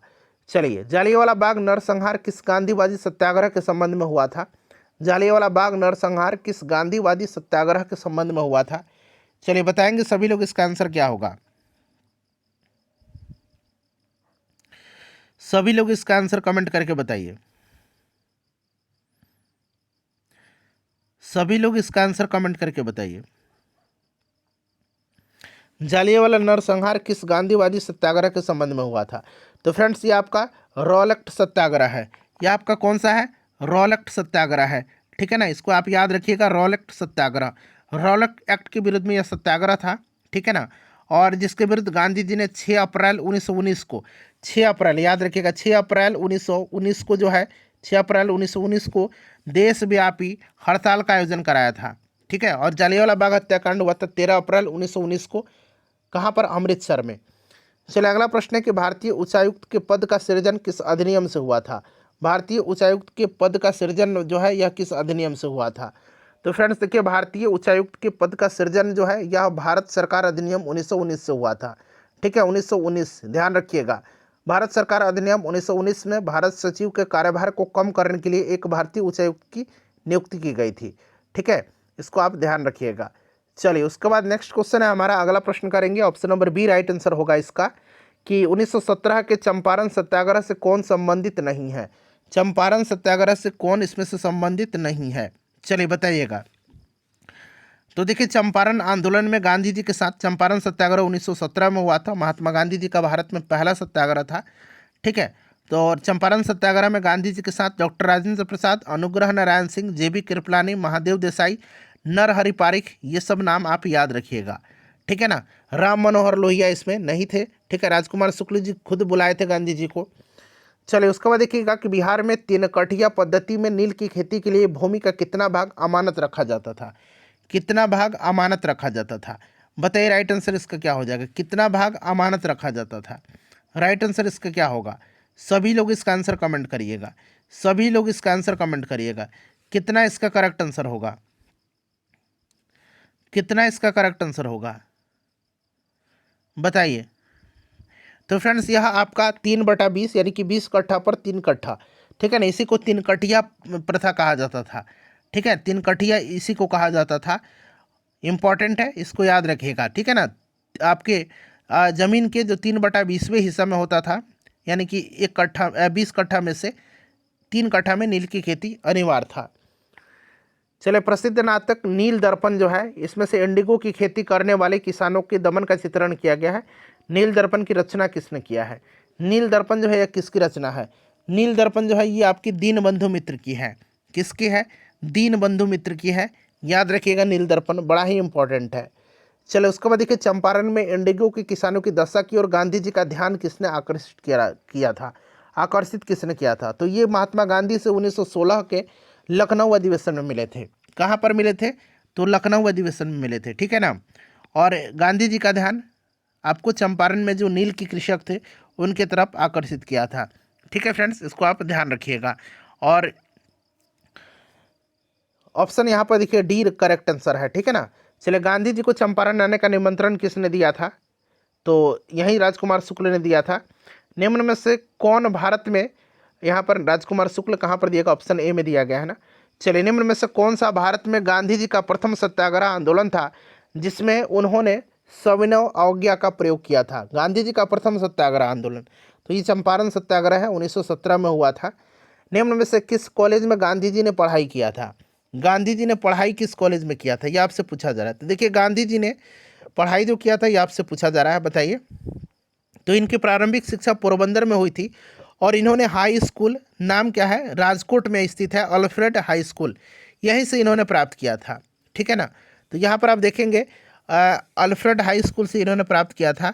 और उन्होंने उसके उपरांत भावनगर स्थित सामलदास आर्ट कॉलेज में जो है नामांकन करवाया। ठीक है, उसके उपरांत फिर ये यूनिवर्सिटी के लिए लॉ की पढ़ाई मतलब पढ़े थे। तो यहाँ पर देखिए Samaldas college Bhavnagar right answer हो जाएगा। उसके बाद देखिए बंगाल विभाजन के प्रत्याघात के रूप में कौन सा आंदोलन शुरू हुआ था, तो ये स्वदेशी आंदोलन था। फ्रेंड्स अभी मैंने आपको बताया भी था, स्वदेशी आंदोलन था। ठीक है, 7 अगस्त 1905 को कलकत्ता का टाउन हॉल में जो है इसकी घोषणा हुआ था। तो ये आप ज़रूर याद रखिएगा, बड़ा ही इम्पोर्टेंट है। क्लियर ना, चलिए ये प्रश्न पूछा भी जाता है। और रविन्द्रनाथ टैगोर के सुझाव पर राखी दिवस के रूप में भी मनाया गया था। ठीक है, चलिए आगे बढ़ेंगे। बंगाल विभाजन जो हुआ था 16 अक्टूबर 1905 को प्रभावी हुआ था, उस दिन राखी बंधन दिवस के रूप में। चलिए कैबिनेट मिशन निम्नलिखित में से किसके लिए भारत भेजा गया था। कैबिनेट मिशन भारत भेजा गया था किसके लिए, चलिए बताएंगे राइट आंसर इसका क्या होगा। तो फ्रेंड्स यहाँ पर आप देखेंगे तो सत्ता के हस्तांतरण के लिए एक संवैधानिक व्यवस्था तैयार करने के लिए। ठीक है ना, ऑप्शन नंबर यहाँ पर 2 राइट आंसर हो जाएगा। तो केवल 2 यहाँ पर करेक्ट आंसर होगा इसका, केवल 2 ही इसका करेक्ट आंसर होगा। ठीक है, 1946 में कैबिनेट मिशन, जिसके अध्यक्ष भारत मंत्री लॉर्ड पैंथिक लॉरेंस थे और 2 अन्य सदस्य स्टेफोर्ड क्रिप्स और एबी अलेक्जेंडर थे, भारत में सत्ता हस्तांतरण के लिए एक संवैधानिक व्यवस्था तैयार करने के लिए भेजा गया था। ठीक है, चलिए उसके बाद देखिएगा कि 1918 में मोंटफोर्ट सुधार पर कांग्रेस ने एक महत्वपूर्ण रुख अपनाया था, जिसके कारण पुराने उदारवादी अवशेष सप्रू, जयकर और चिंतामणि टूट गए और उन्होंने गठन किया था। बहुत ही इंपॉर्टेंट क्वेश्चन है, बताएंगे। तो उन्होंने गठन किया था इंडियन नेशनल लिबरल फेडरेशन का, ठीक है ना, इंडियन नेशनल लिबरल फेडरेशन का, मोंटफोर्ट सुधार पर, ठीक है ना, मोंटेग्यू घोषणा, ठीक है। तो इसको आप ध्यान रखिएगा। और इसी के कारण कांग्रेस के अंदर उदारवादी और उग्रवादी मतभेद फिर से स्पष्ट हो गए थे और 1918 में सुरेंद्र नाथ बनर्जी के नेतृत्व में नेशनल लिबरल फेडरेशन नामक एक दल भी बना था, राष्ट्रीय उदारवादी संघ जिसको हिंदी में बोलेंगे, ठीक है ना। तो option number A right answer हो जाएगा। चलिए 1940 में विनोबा भावे ने व्यक्तिगत सत्याग्रह कहाँ से आरंभ किया था? तो मैंने बताया था कि पवनार आश्रम, महाराष्ट्र से, इसको याद रखिएगा। तो यहाँ पर राइट आंसर क्या हो जाएगा friends? Option number C correct answer हो जाएगा।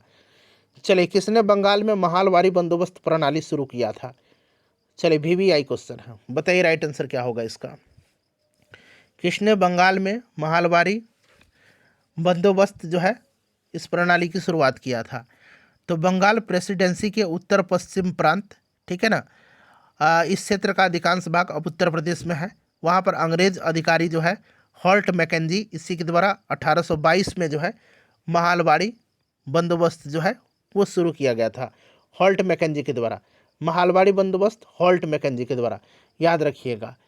चलिए उसके बाद देखिए इसमें से किसने 1947 में भारत और पाकिस्तान के बीच अंतर्राष्ट्रीय सीमाएं खींचने के लिए स्थापित की गई 2 सीमा आयोगों का नेतृत्व किया था? बताइए करेक्ट आंसर इसका क्या होगा। बड़ा ही इंपॉर्टेंट क्वेश्चन है, बताइए राइट आंसर इसका क्या होगा। तो फ्रेंड्स जून 1947 में सर सिरिल रेडक्लिफ की अध्यक्षता में 2 सीमा आयोग बंगाल और पंजाब का गठन हुआ था और इस आयोग की रिपोर्ट के आधार पर भारत एवं पाकिस्तान के बीच सीमा का निर्धारण हुआ था। रेडक्लिफ लिखा भारत और पाकिस्तान के बीच में है, इससे आप जरूर याद रखिएगा। 1940 में पटना महिला विश्वविद्यालय की जो है महिला विद्यालय की स्थापना निम्नलिखित में से किस समाज के द्वारा किया गया है? बताइए राइट आंसर क्या होगा। 2023 में यह प्रश्न पूछा गया है BPSC में, इसकी स्थापना जो है पटना महिला कॉलेज की स्थापना जो है, बताइए। तो राइट आंसर यहाँ पर हो जाएगा सिस्टर्स ऑफ द एपिस्टोलिक कॉर्मेल, ठीक है ना, याद रखिएगा, इम्पॉर्टेंट है। चलिए सिस्टर्स ऑफ द एपोस्टोलिक कॉर्मेल के द्वारा स्थापित किया गया था। यहाँ पर देखिए option number A right answer हो जाएगा, ठीक है ना फ्रेंड्स। चलिए अगला प्रश्न हमारा कि निम्न में से किस अधिनियम में भारत में पृथक निर्वाचक मंडल आरंभ हुआ था? भारत में पृथक निर्वाचन मंडल जो है यह आरंभ हुआ था आपका कब? तो 1909 का जो आपका भारत परिषद अधिनियम था, जिसको कि हम लोग बोलते हैं, क्या बोलते हैं, मार्लेमेंटो, ठीक है ना, मार्लेमेंटो ही बोलते हैं, शायद मार्लेमेंटो ही बोलते हैं इसको, ठीक है ना, हाँ उसी में हुआ था, क्लियर। और इसके द्वारा ब्रिटिश भारत में सांप्रदायिक प्रतिनिधित्व की व्यवस्था हुई थी, जिसके अंतर्गत मुसलमानों के लिए पृथक निर्वाचन मंडल की व्यवस्था किया गया था। और doctor Rajendra Prasad Lord Minto को जो है पाकिस्तान का जनक मानते हैं, ये भी प्रश्न बनता है, ठीक है ना। चलिए अगला प्रश्न हमारा कि अनहैप्पी इंडिया पुस्तक के लेखक कौन है? अनहैप्पी इंडिया पुस्तक को लिखा किसने है? तो अनहैप्पी इंडिया को लिखा है लाला लाजपत राय ने। बाल गंगाधर तिलक ने केसरी और मराठा और एनी बेसेंट ने कॉमनवेल्थ और न्यू इंडिया, एनी बेसेंट का कॉमनवेल्थ और न्यू इंडिया याद रखिएगा, ठीक है ना। और बाल गंगाधर तिलक का केसरी और मराठा, और लाला लाजपत राय का अनहैप्पी इंडिया, और डॉक्टर राजेंद्र प्रसाद का इंडिया डिवाइडेड, ठीक है ना। इंडिया फॉर इंडियंस किताब किसने लिखी है? इंडिया फॉर इंडियंस किताब किसने लिखा है? इंडिया फॉर इंडियंस को लिखा है किसने? तो फ्रेंड्स इसको लिखा है चित्तरंजन दास ने। किसने? चित्तरंजन दास ने। चलो उसके बाद देखिए सरदार उधम सिंह ने किसको मारा था? प्रश्न आ गया ना, जनरल डायर, माइकल ओडायर, मैंने आपको बताया था ना, तो याद रखना आपको, किसको मारा था इन्होंने? माइकल ओडायर को, ठीक है। तो यहाँ पर माइकल ओडायर हो जाएगा, माइकल ओ डायर को मारा था, ठीक है ना फ्रेंड्स, याद रखिएगा 1940 में, 1940 में। देखिए बिहार के किसानों ने किस आंदोलन में चौकीदारी कर देने से इनकार किया था? चौकीदारी कर देने से इनकार कर दिया था। तो फ्रेंड्स ये आपको बताया था मैंने स्वविरा अज्ञा आंदोलन के दौरान, ठीक है ना। और चौकीदारी कर बंदी आंदोलन सर्वप्रथम पश्चिम चंपारण बेतिया में चालू हुआ था। तो यहाँ पर देखिए सविनय अवज्ञा आंदोलन राइट आंसर हो जाएगा। चलिए उसके बाद देखिएगा अगला प्रश्न हमारा कि भारतीय राष्ट्रीय कांग्रेस ने कांग्रेस के 1916 के लखनऊ अधिवेशन में किसने बिहार के नील उगाने वालों का प्रश्न प्रस्तुत किया था? बताइए राइट आंसर इसका क्या हो जाएगा। बड़ा ही इंपॉर्टेंट क्वेश्चन है, बताइए करेक्ट आंसर क्या हो जाएगा। तो ये राजकुमार शुक्ल थे। देखिए 1916 के लखनऊ अधिवेशन में बिहार के नील उगाने वालों का प्रश्न प्रस्तुत किया था। ये आपके चंपारण का जो विषय था, चंपारण का जो नील वाला, ये चर्चा उठा था 1916 के लखनऊ अधिवेशन में। ये प्रश्न पिछले बार बीपीएससी टीआरई में पूछा गया है। तो ये राजकुमार शुक्ल थे, गांधी जी को इन्होंने ही निमंत्रण किया था। चलिए फ्रेंड्स अगला प्रश्न हमारा नेक्स्ट क्वेश्चन है कि गदर पार्टी की स्थापना कहाँ पर हुई थी? गदर पार्टी की स्थापना कहाँ पर हुई थी? गदर पार्टी की स्थापना एक बार सभी लोग कमेंट करके बताएंगे कि गदर पार्टी की स्थापना कब हुई थी, कहाँ पर हुई थी और किसके नेतृत्व में हुई थी? गदर पार्टी की स्थापना 1913 में हुई थी, 1913 में हुई थी। लाला हरदयाल के नेतृत्व में सैन फ्रांसिस्को अमेरिका में हुई थी।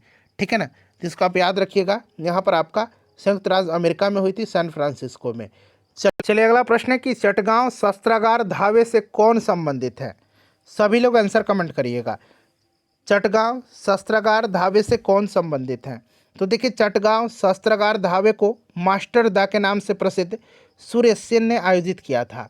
ठीक है ना फ्रेंड्स, सूर्य सेन ने बंगाल में इंडियन रिपब्लिकन आर्मी की स्थापना किया था। IRA की स्थापना इन्होंने, इंडियन रिपब्लिकन आर्मी की स्थापना इन्होंने बंगाल में किया था। ठीक है ना, और इनके सदस्यों में अनंत सिंह, अंबिका चक्रवर्ती, लोकीनाथ, प्रीतिलता वाडेकर, ये नाम याद रखिएगा, प्रीतिलता वाडेकर, गणेश घोष, कल्पना दत्त, आनंद गुप्त और टैगराबल प्रमुख थे। ठीक है ना, कहाँ पर किया था इन्होंने IRA की स्थापना? तो बंगाल में किया था। ठीक है फ्रेंड्स, ये सब आप याद रखिएगा, बड़ा ही इंपॉर्टेंट है। और 1930 को सूर्य सेन ने अंग्रेज के विरुद्ध युद्ध की घोषणा किया था और सूर्य सेन के नेतृत्व में IRA के जो सदस्य थे चटगांव शस्त्रागार पर आक्रमण किए और हथियारों पर कब्जा कर लिया था। ठीक है फ्रेंड्स, इसको आप याद रखिएगा, बड़ा ही इंपॉर्टेंट है। चलिए, और 1933 को सूर्य सेन को गिरफ्तार किया गया था, 1933 को। ठीक है, 1933 को किया गया था और उन पर मुकदमा चलाया गया और 1934 में इनको फांसी दिया गया था। ये जो घटना है चटगांव शस्त्रागार छापामारी की, ये कब की घटना है? तो 1930 की घटना है। ठीक है, इसको आप जरूर याद रखिएगा। यहाँ पर देखिए सूर्य सेन करेक्ट आंसर हो जाएगा। बीपीएससी का फेवरेट क्वेश्चन आ गया, 1913 में पटना में अनुशीलन समिति की एक शाखा की स्थापना किसने किया था?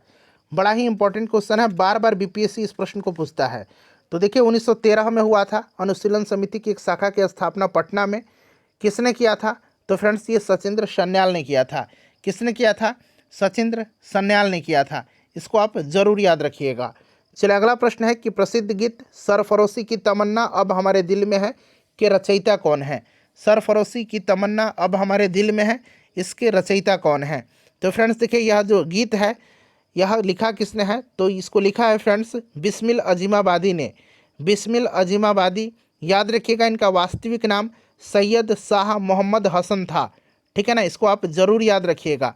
ठीक है, तो यहाँ पर देखिएगा मैंने बताया था ना बिस्मिल अजीमाबादी, तो यहाँ पर देखिए ऑप्शन में कोई भी नहीं है। यहाँ पर राम प्रसाद बिस्मिल दिया गया है, बिस्मिल अजीमाबादी की है सरफरोशी की तमन्ना अब हमारे दिल में है। तो इनमें से कोई नहीं राइट आंसर है, बीपीएससी ने भी यही आंसर दिया है, इसे आप जरूर याद रखिएगा, बिस्मिल अजीमाबादी। ठीक है ना। चलिए उसके बाद देखिएगा कि काकोरी ट्रेन डकैती में किन क्रांतिकारियों की फांसी की सज़ा दी गई थी? काकोरी ट्रेन डकैती में जो है किन क्रांतिकारियों को फांसी की सज़ा दी गई थी? चलिए बताइएगा इसका राइट आंसर क्या हो जाएगा। राइट आंसर इसका क्या हो जाएगा, बड़ा ही इंपॉर्टेंट है। तो देखिए फ्रेंड्स काकोरी ट्रेन की घटना जो है यह हुई थी कब? तो ये 9 अगस्त 1925 को हुई थी। ठीक है, इसको आप याद रखिएगा। और इसमें फांसी दिया गया था किसको? तो राम प्रसाद बिस्मिल, अशफाक उल्ला खान।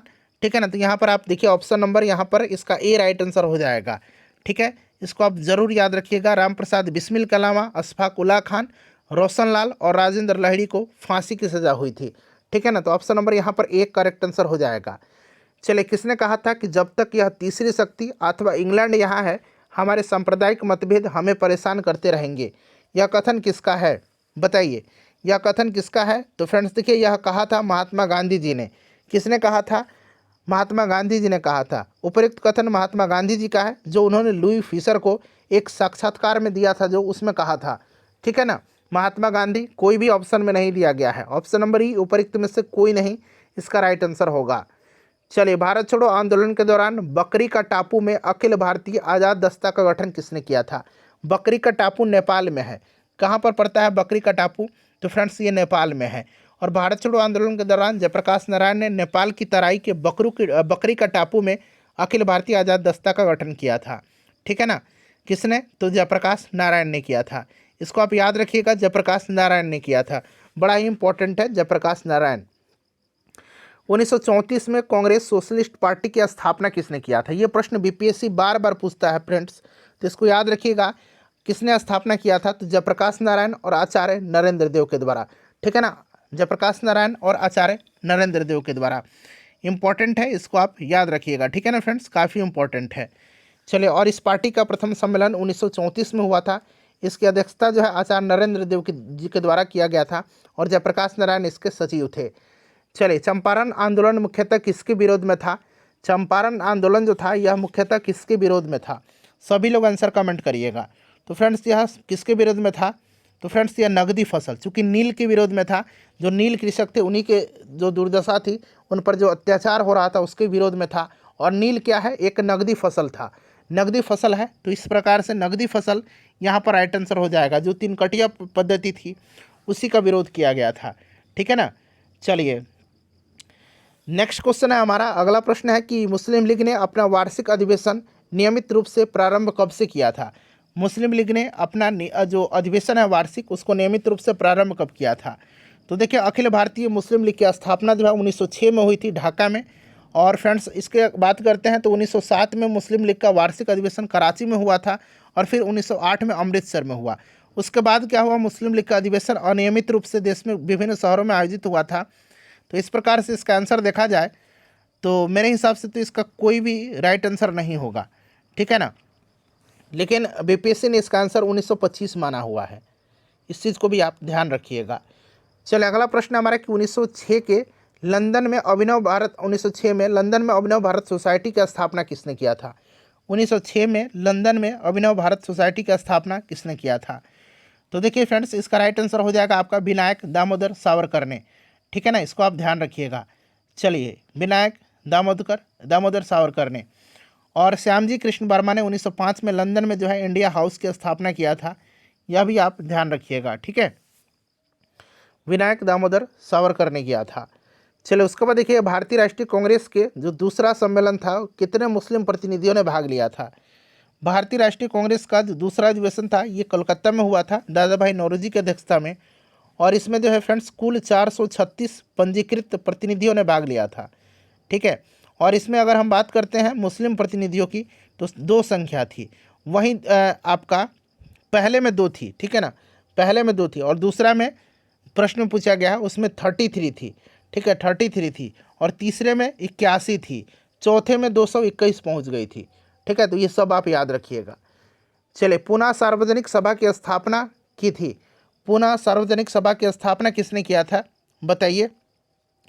तो इसकी स्थापना जो किया था फ्रेंड्स ये महादेव गोविंद रानाडे ने किया था। ठीक है ना, महादेव गोविंद रानाडे ने किया था। 1870 यहाँ पर राइट आंसर हो जाएगा। ठीक है, चलिए, उसके बाद नेक्स्ट क्वेश्चन है कि आर्य समाज की स्थापना किसने किया है? सभी लोग आंसर कमेंट करिएगा। आर्य समाज की स्थापना 1875 में जो है किसने किया है? तो फ्रेंड्स दयानंद सरस्वती ने किया है। इनकी पुस्तक का नाम सत्यार्थ प्रकाश है। वेदों की ओर लौटो का नारा इन्होंने ही दिया था। ठीक है ना। चलिए, उसके बाद देखिए 1902 में लॉर्ड कर्जन ने 2 भारतीय सदस्यों को सम्मिलित करते हुए एक विश्वविद्यालय आयोग गठित किया था। वे कौन थे? विश्वविद्यालय आयोग का गठन किया था किसने? तो फ्रेंड्स याद रखेंगे, कर्जन ने किया था। किसने किया था? तो कर्जन ने किया था। ठीक है ना, 1902 में किसकी अध्यक्षता में किया था? तो सर टॉमस रैले की अध्यक्षता में। सर टॉमस रैले की अध्यक्षता में, टॉमस रैले की अध्यक्षता में। ठीक है ना, विश्वविद्यालय आयोग का गठन इसने किया था 1902 में। ठीक है, और देखिए इस आयोग के सदस्यों में 2 भारतीय सदस्य थे, सैयद हुसैन बिलग्रामी और जस्टिस गुरुदास बनर्जी। 2 नाम याद रखिएगा, सैयद हुसैन बिलग्रामी और जस्टिस गुरुदास बनर्जी। तो यहाँ पर देखिए हुसैन बिलग्रामी, ठीक है ना, सैयद हुसैन और न्यायमूर्ति गुरुदास बनर्जी। तो फ्रेंड्स ये सब आप ध्यान रखिएगा। तेभागा आंदोलन 1946 ईस्वी में बंगाल में आरंभ हुआ था। बताएंगे इसका राइट आंसर क्या हो जाएगा, तेभागा आंदोलन। सभी लोग आंसर कमेंट करिएगा। तो देखिए तेभागा आंदोलन जो है 1946 1947 ईस्वी में बंगाल का एक प्रसिद्ध किसान आंदोलन था, जिसके तहत किसानों ने फ्लाइड कमीशन की सिफारिश के अनुरूप लगान की दर को 1/3 करने हेतु संघर्ष प्रारंभ किया था। फ्लाइड कमीशन, ठीक है ना, फ्लाइड कमीशन याद रखिएगा, फ्लाइड कमीशन। फ्लाइड कमीशन की जो सिफारिश थी उसके अनुरूप लगान की दर को 1/3 करने के लिए संघर्ष प्रारंभ किया था और किसान सभा के नेतृत्व में लड़ा गया था यह आंदोलन, ठीक है ना। जोतदारों के विरुद्ध बटाईदारों का आंदोलन था और यह आंदोलन जो था इसमें महत्वपूर्ण कृषक नेता कंपा राम सिंह और भुवन सिंह थे। तो यहाँ पर देखिए ये किसान सभा के नेतृत्व में हुआ था, ठीक है ना, कंपा राम सिंह और भुवन सिंह, ये आप याद रखिएगा। चलिए 1857 की क्रांति सर्वप्रथम कहाँ से प्रारंभ हुई थी। 1857 की क्रांति जो है ये 10 मई 1857 को 10 मई 1857 को मेरठ से हुई थी, मेरठ से हुआ था, ठीक है ना, याद रखिएगा मेरठ यहाँ पर करेक्ट आंसर हो जाएगा, मेरठ, ठीक है। चलिए उसके बाद देखिए भारत का प्रथम गवर्नर जनरल कौन था। भारत का प्रथम गवर्नर जनरल कौन था, भारत का प्रथम गवर्नर जनरल पूछा जा रहा है, बताइए राइट आंसर इसका क्या होगा। भारत का प्रथम गवर्नर जनरल कौन था। तो देखिए भारत का प्रथम गवर्नर जनरल जो था यह लॉर्ड विलियम बेंटिंक था, लॉर्ड विलियम बेंटिंक था, ठीक है ना, इसको आप याद रखिएगा। और जो वारेन हेस्टिंग था 1774 ईस्वी में वारेन हेस्टिंग को बंगाल का प्रथम गवर्नर जनरल नियुक्त किया गया था, जबकि भारत का विलियम बेंटिक था। ऑप्शन में नहीं है उपर्युक्त में से कोई नहीं, ठीक है। चलिए उसके बाद नेक्स्ट क्वेश्चन कर लेंगे। अगला प्रश्न है कि new lamps for old lake श्रृंखला 1893-94 में सर्वहारा वर्ग के साथ संपर्क से बाहर होने के लिए कांग्रेस की आलोचना की गई थी। इन लेखों के लेखक कौन थे, बताइएगा। New lamps for old, right answer इसका क्या हो जाएगा, new lamps for old, correct answer इसका क्या होगा। तो फ्रेंड्स यहाँ पर करेक्ट आंसर हो जाएगा आपका अरविंद घोष, अरविंद घोष करेक्ट आंसर हो जाएगा, ठीक है ना, इसको आप ध्यान रखिएगा। चलिए उसके बाद देखिएगा कि कर्जन वायली की हत्या का आरोप में किससे मृत्युदंड दिया गया था। कर्जन वायली की हत्या के आपके विरोध में आरोप में, तो कर्जन वायली की हत्या जो है आपका 1909 में लंदन में मदन लाल ढींगरा ने किया था, गोली मार दिया था, ठीक है, और इन्हीं को हुआ था मदन लाल ढींगरा को, याद रखिएगा 1909 में इनको फांसी की सज़ा 17 अगस्त के दिन दी गई थी मदन लाल ढींगरा को। चलिए बंगाल विभाजन की घोषणा हुई थी, तो बंगाल विभाजन की घोषणा 19 जुलाई 1905 को हुआ था, ठीक है, और बंगाल विभाजन प्रभावी हुआ था 16 अक्टूबर 1905 को, लॉर्ड कर्जन के समय में हुआ था। मुसलमान यदि खुश हैं और संतुष्ट हैं तो भारत में ब्रिटिश शक्ति का महत्तम बचाव होगा, यह किसने लिखा है, बताइएगा। मुसलमान यदि खुश हैं और संतुष्ट हैं तो भारत में ब्रिटिश शक्ति का महत्तम बचाव होगा, यह लिखा है किसने। तो फ्रेंड्स इसको लिखा है W हंटर ने। उसने अपनी पुस्तक द इंडियन मुसलमान में यह लिखा था कि मुसलमान यदि खुश हैं और संतुष्ट हैं तो भारत में ब्रिटिश शक्ति का महत्तम बचाव होगा, ठीक है। ऑप्शन नंबर यहाँ पर सी राइट आंसर हो जाएगा, द इंडियन मुसलमान इसी की है, याद रखिएगा। चलिए बंगाल विभाजन के विषय में किसने कहा है कि विभाजन हमारे ऊपर बम की तरह गिरा, बड़ा ही इंपॉर्टेंट है, बताएंगे इसका आंसर, बताइए राइट आंसर इसका क्या हो जाएगा। विभाजन हमारे ऊपर बम की तरह गिरा, तो यह स्टेटमेंट किसका है फ्रेंड्स, यह स्टेटमेंट सुरेंद्र नाथ बनर्जी का है, ठीक है ना। चलिए सुरेंद्र नाथ बनर्जी करेक्ट आंसर हो जाएगा। उसके बाद देखिए लंदन में इंडिया हाउस के संस्थापक कौन थे। तो इंडिया हाउस की स्थापना लंदन में 1905 में किसने किया है, श्यामजी कृष्ण वर्मा ने किया था। ऑप्शन नंबर यहाँ पर ए राइट आंसर हो जाएगा, ठीक है ना फ्रेंड्स, इसको आप याद रखिएगा। चलिए नेक्स्ट क्वेश्चन कर लेंगे हम लोग। अगला प्रश्न है हमारा कि मैडम कामा ने भारत के तिरंगी स्वतंत्रता ध्वज को कहाँ फहराया था। तो मैडम कामा ने 1907 में, कब, 1907 में भारत का जो तिरंगा झंडा था इसको फहराया था कहाँ, ये आपसे पूछा जा रहा है। राइट आंसर बताइए इसका क्या होगा। तो फ्रेंड्स इन्होंने जो है आपको 1907 में कहाँ पर, तो जर्मनी के स्टुटगार्ट में आयोजित अंतर्राष्ट्रीय सोशलिस्ट सम्मेलन इंटरनेशनल सोशलिस्ट कॉन्फ्रेंस में भारतीय स्वाधीनता का झंडा सर्वप्रथम फहराया था, ठीक है, इस चीज़ को आप याद रखिएगा। और इनको जो है मदर ऑफ इंडियन रिवॉल्यूशनरी यानी कि भारतीय स्वतंत्रता की जननी इनको कहा जाता है, मैडम भिखाजी रुस्तम कामा को, ठीक है। तो यहाँ पर देखिएगा स्टुटगार्ट जर्मनी, याद रखिएगा। चलिए भारतीय क्रांति की जननी किसे कहा गया है, तो अभी मैंने आपको बताया है किसको कहा गया है, मैडम भिखाजी रुस्तम कामा को। स्वराज मेरा जन्मसिद्ध अधिकार है और मैं इसे लेकर के रहूँगा, यह किसने कहा है, सिंपल सा क्वेश्चन है, जल्दी से आंसर कमेंट करिए, आगे बढ़े हम लोग। तो ये बाल गंगाधर तिलक जी का है। चलिए उसके बाद देखिए पटना युवक संघ की स्थापना पूछा जा रहा है। पटना युवक संघ की स्थापना जो है यह कहाँ पर हुई थी? पटना युवक संघ की स्थापना जो है, बताइए राइट आंसर। तो 1927 में पटना युवक संघ की स्थापना मनिंद्र राय के नेतृत्व में हुई थी। मनिंद्र राय के बिहार स्पेशल वाला अगर सेशन आपने अब तक नहीं देखा है तो देखिए 2-3 दिन पहले ही मैंने अपलोड किया हुआ है, जा कर के देख लीजिए, आपके एक भी प्रश्न बिहार से संबंधित नहीं छूटेगा। चलिए अगला प्रश्न है कि मदरलैंड को किसने प्रकाशित किया था? मदरलैंड को प्रकाशित किसने किया था? तो फ्रेंड्स ये आपको मौलाना मजहरूल हक ने किया था, सदाकत आश्रम से, ठीक है ना, सदाकत आश्रम से। चलिए तो यहाँ पर देखिए मौलाना मजहरूल हक राइट आंसर हो जाएगा। किसान क्या करे किसने लिखी है? किसान क्या करे, बताइए किसान क्या करे नामक पुस्तक जो है यह लिखा किसने है? तो फ्रेंड्स यह लिखा है स्वामी सहजानंद सरस्वती ने। याद रखिएगा, बड़ा ही इंपॉर्टेंट हो जाता है, स्वामी सहजानंद सरस्वती ने लिखा है किसान क्या करे, ठीक है। चलिए जमशेदपुर लेबर एसोसिएशन की स्थापना 1920 में किसने किया था? जमशेदपुर लेबर एसोसिएशन की स्थापना 1920 में किसने किया? तो एम.एन. हल्दर ने किया था, ठीक है ना, एम.एन. हल्दर ने किया था, इसको आप ध्यान रखिएगा, एम.एन. हल्दर ने किया था। यहाँ पर एस.एन. हल्दर दिया गया है, ठीक है ना। चलिए एस.एन. हल्दर ने किया था। बम्बई योजना में प्रस्ताव था, बम्बई योजना में प्रस्ताव था, बॉम्बे प्लान 1944-45 में भारतीय उद्योगपतियों के एक समूह द्वारा प्रस्तुत की गई थी और इस योजना के तहत भारत के लिए आयात प्रतिस्थापन और औद्योगिकीकरण आधारित प्रस्ताव के माध्यम से भारतीय अर्थव्यवस्था में तीव्र आर्थिक विकास की बात कही गई थी। साथ ही इसमें देश के आर्थिक विकास में राज्य द्वारा हस्तक्षेप और योजनाबद्ध विकास के साथ सार्वजनिक उपकरणों की आवश्यकता के रूप में कुछ पूंजीवादी विशेषताओं का परित्याग भी परिलक्षित होता है। तो यहाँ पर राइट आंसर ऑप्शन नंबर क्या हो जाएगा? ई हो जाएगा, ठीक है ना। तीव्र आर्थिक विकास दर भी है और कुछ पूंजीवादी विशेषताओं के परित्याग का भी है। तो यहाँ पर देखिए एक से अधिक वैसे भी इसका राइट आंसर हो जाएगा, ठीक है ना फ्रेंड्स, इसको आप ध्यान रखिएगा। चलिए उसके बाद नेक्स्ट क्वेश्चन है कि 1920 के मध्य में हिंदुस्तानी सेवा दल की शुरुआत किसने किया था? बताइएगा राइट आंसर इसका क्या हो जाएगा? 1920 के मध्य में हिंदुस्तानी सेवा दल की शुरुआत जो है यह किया था किसने? एन.एस. हर्डिकर ने किया था, एन.एस. हर्डिकर ने किया था।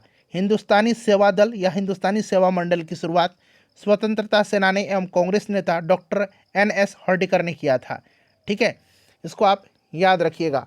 ऑप्शन नंबर यहाँ पर सी करेक्ट आंसर हो जाएगा।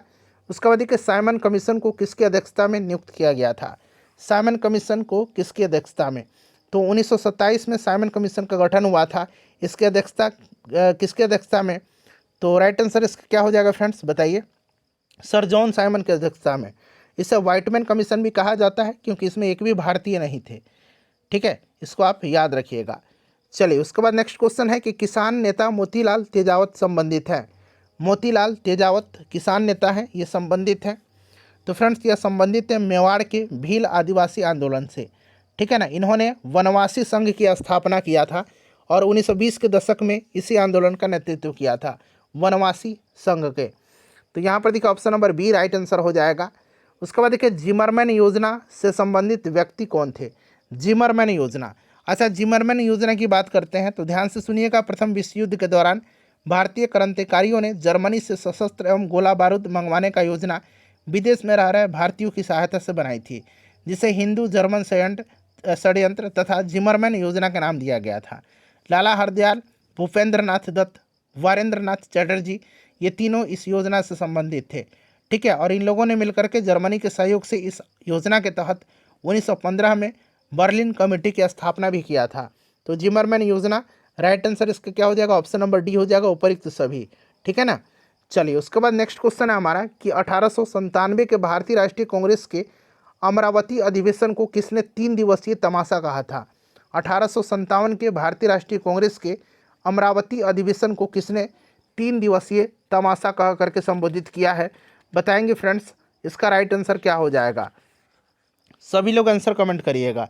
तो फ्रेंड्स इसको कहा है अश्विनी कुमार दत्त ने, किसने? अश्विनी कुमार दत्त ने, ठीक है ना। चलिए उसके बाद देखिए होम चार्जेज या ब्रिटेन में भारतीय सरकार के खर्चे में समाहित थे। होम चार्जेज या ब्रिटेन में भारतीय सरकार के खर्चे में समाहित थे, सभी लोग आंसर कमेंट करिएगा।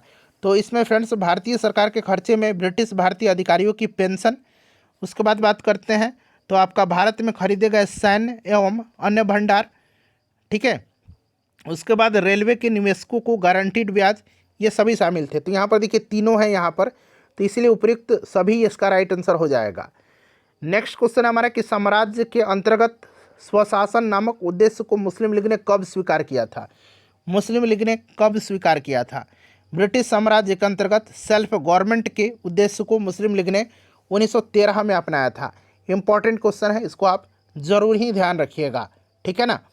चलिए अगला प्रश्न है कि इंडियन एसोसिएशन का नेतृत्व किसने किया था?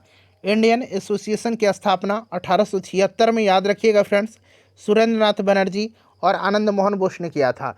सुरेंद्र नाथ बनर्जी और आनंद मोहन बोस ने किया था। तो एक से अधिक यहाँ पर इसका राइट आंसर हो जाएगा, एक से अधिक, ठीक है ना। चलिए हिंदू पैट्रियट का संपादक कौन था? हिंदू पैट्रियट का संपादक कौन था बताइएगा? हिंदू पैट्रियट के संपादक कौन थे?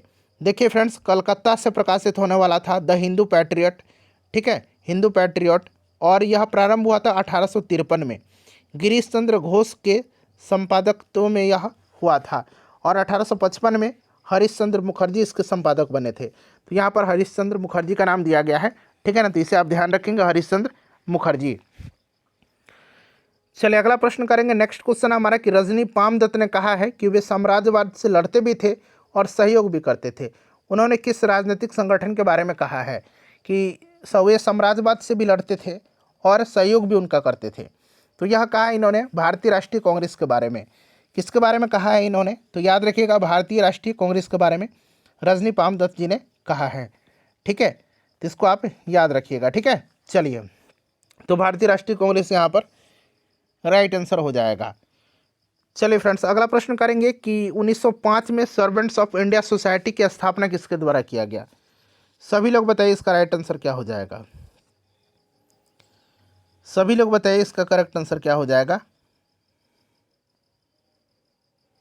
तो फ्रेंड्स ये गोपाल कृष्ण गोखले ने किया है 1905 में, ऑप्शन नंबर यहाँ पर डी राइट आंसर हो जाएगा। किसने किया है? गोपाल कृष्ण गोखले ने किया है, ठीक है फ्रेंड्स।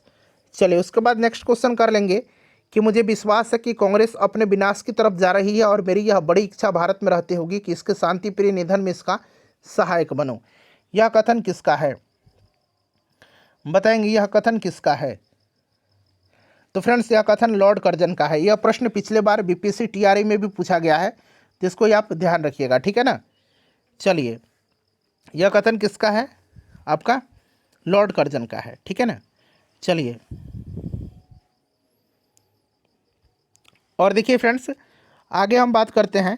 तो 1930 में इसने मद्रास के गवर्नर को लिखा कि जब से मैं भारत आया हूँ मेरी नीति यही रही है कि किसी भी तरह कांग्रेस को नपुंसक बना दूँ, ठीक है, तो इसको आप याद रखिएगा, लॉर्ड कर्जन का है। चलिए उसके बाद देखिए किसने कहा था कि कांग्रेस आंदोलन न तो लोगों द्वारा प्रेरित था और न ही यहाँ उनके द्वारा सोचा ये योजनाबद्ध किया गया था। यह स्टेटमेंट किसका है? तो यह स्टेटमेंट जो है यह सर सैयद अहमद खान का है, ठीक है, इस चीज़ को आप याद रखिएगा। चलिए कांग्रेस आंदोलन न तो लोगों के द्वारा प्रेरित है और न ही यह उसके द्वारा सोचा यह योजनाबद्ध किया गया है। अगला प्रश्न हमारा कि पुस्तक poverty and un British rule in India किसने लिखी है? सिंपल सा क्वेश्चन है बट इम्पॉर्टेंट है। दादा भाई नौरोजी की है यह पुस्तक, याद रखिएगा, ठीक है ना। चलिए उसके बाद देखिएगा किस वर्ष में एक भारतीय महिला भारतीय राष्ट्रीय कांग्रेस की अध्यक्ष बनी थी? भारतीय महिला की बात हो रही है।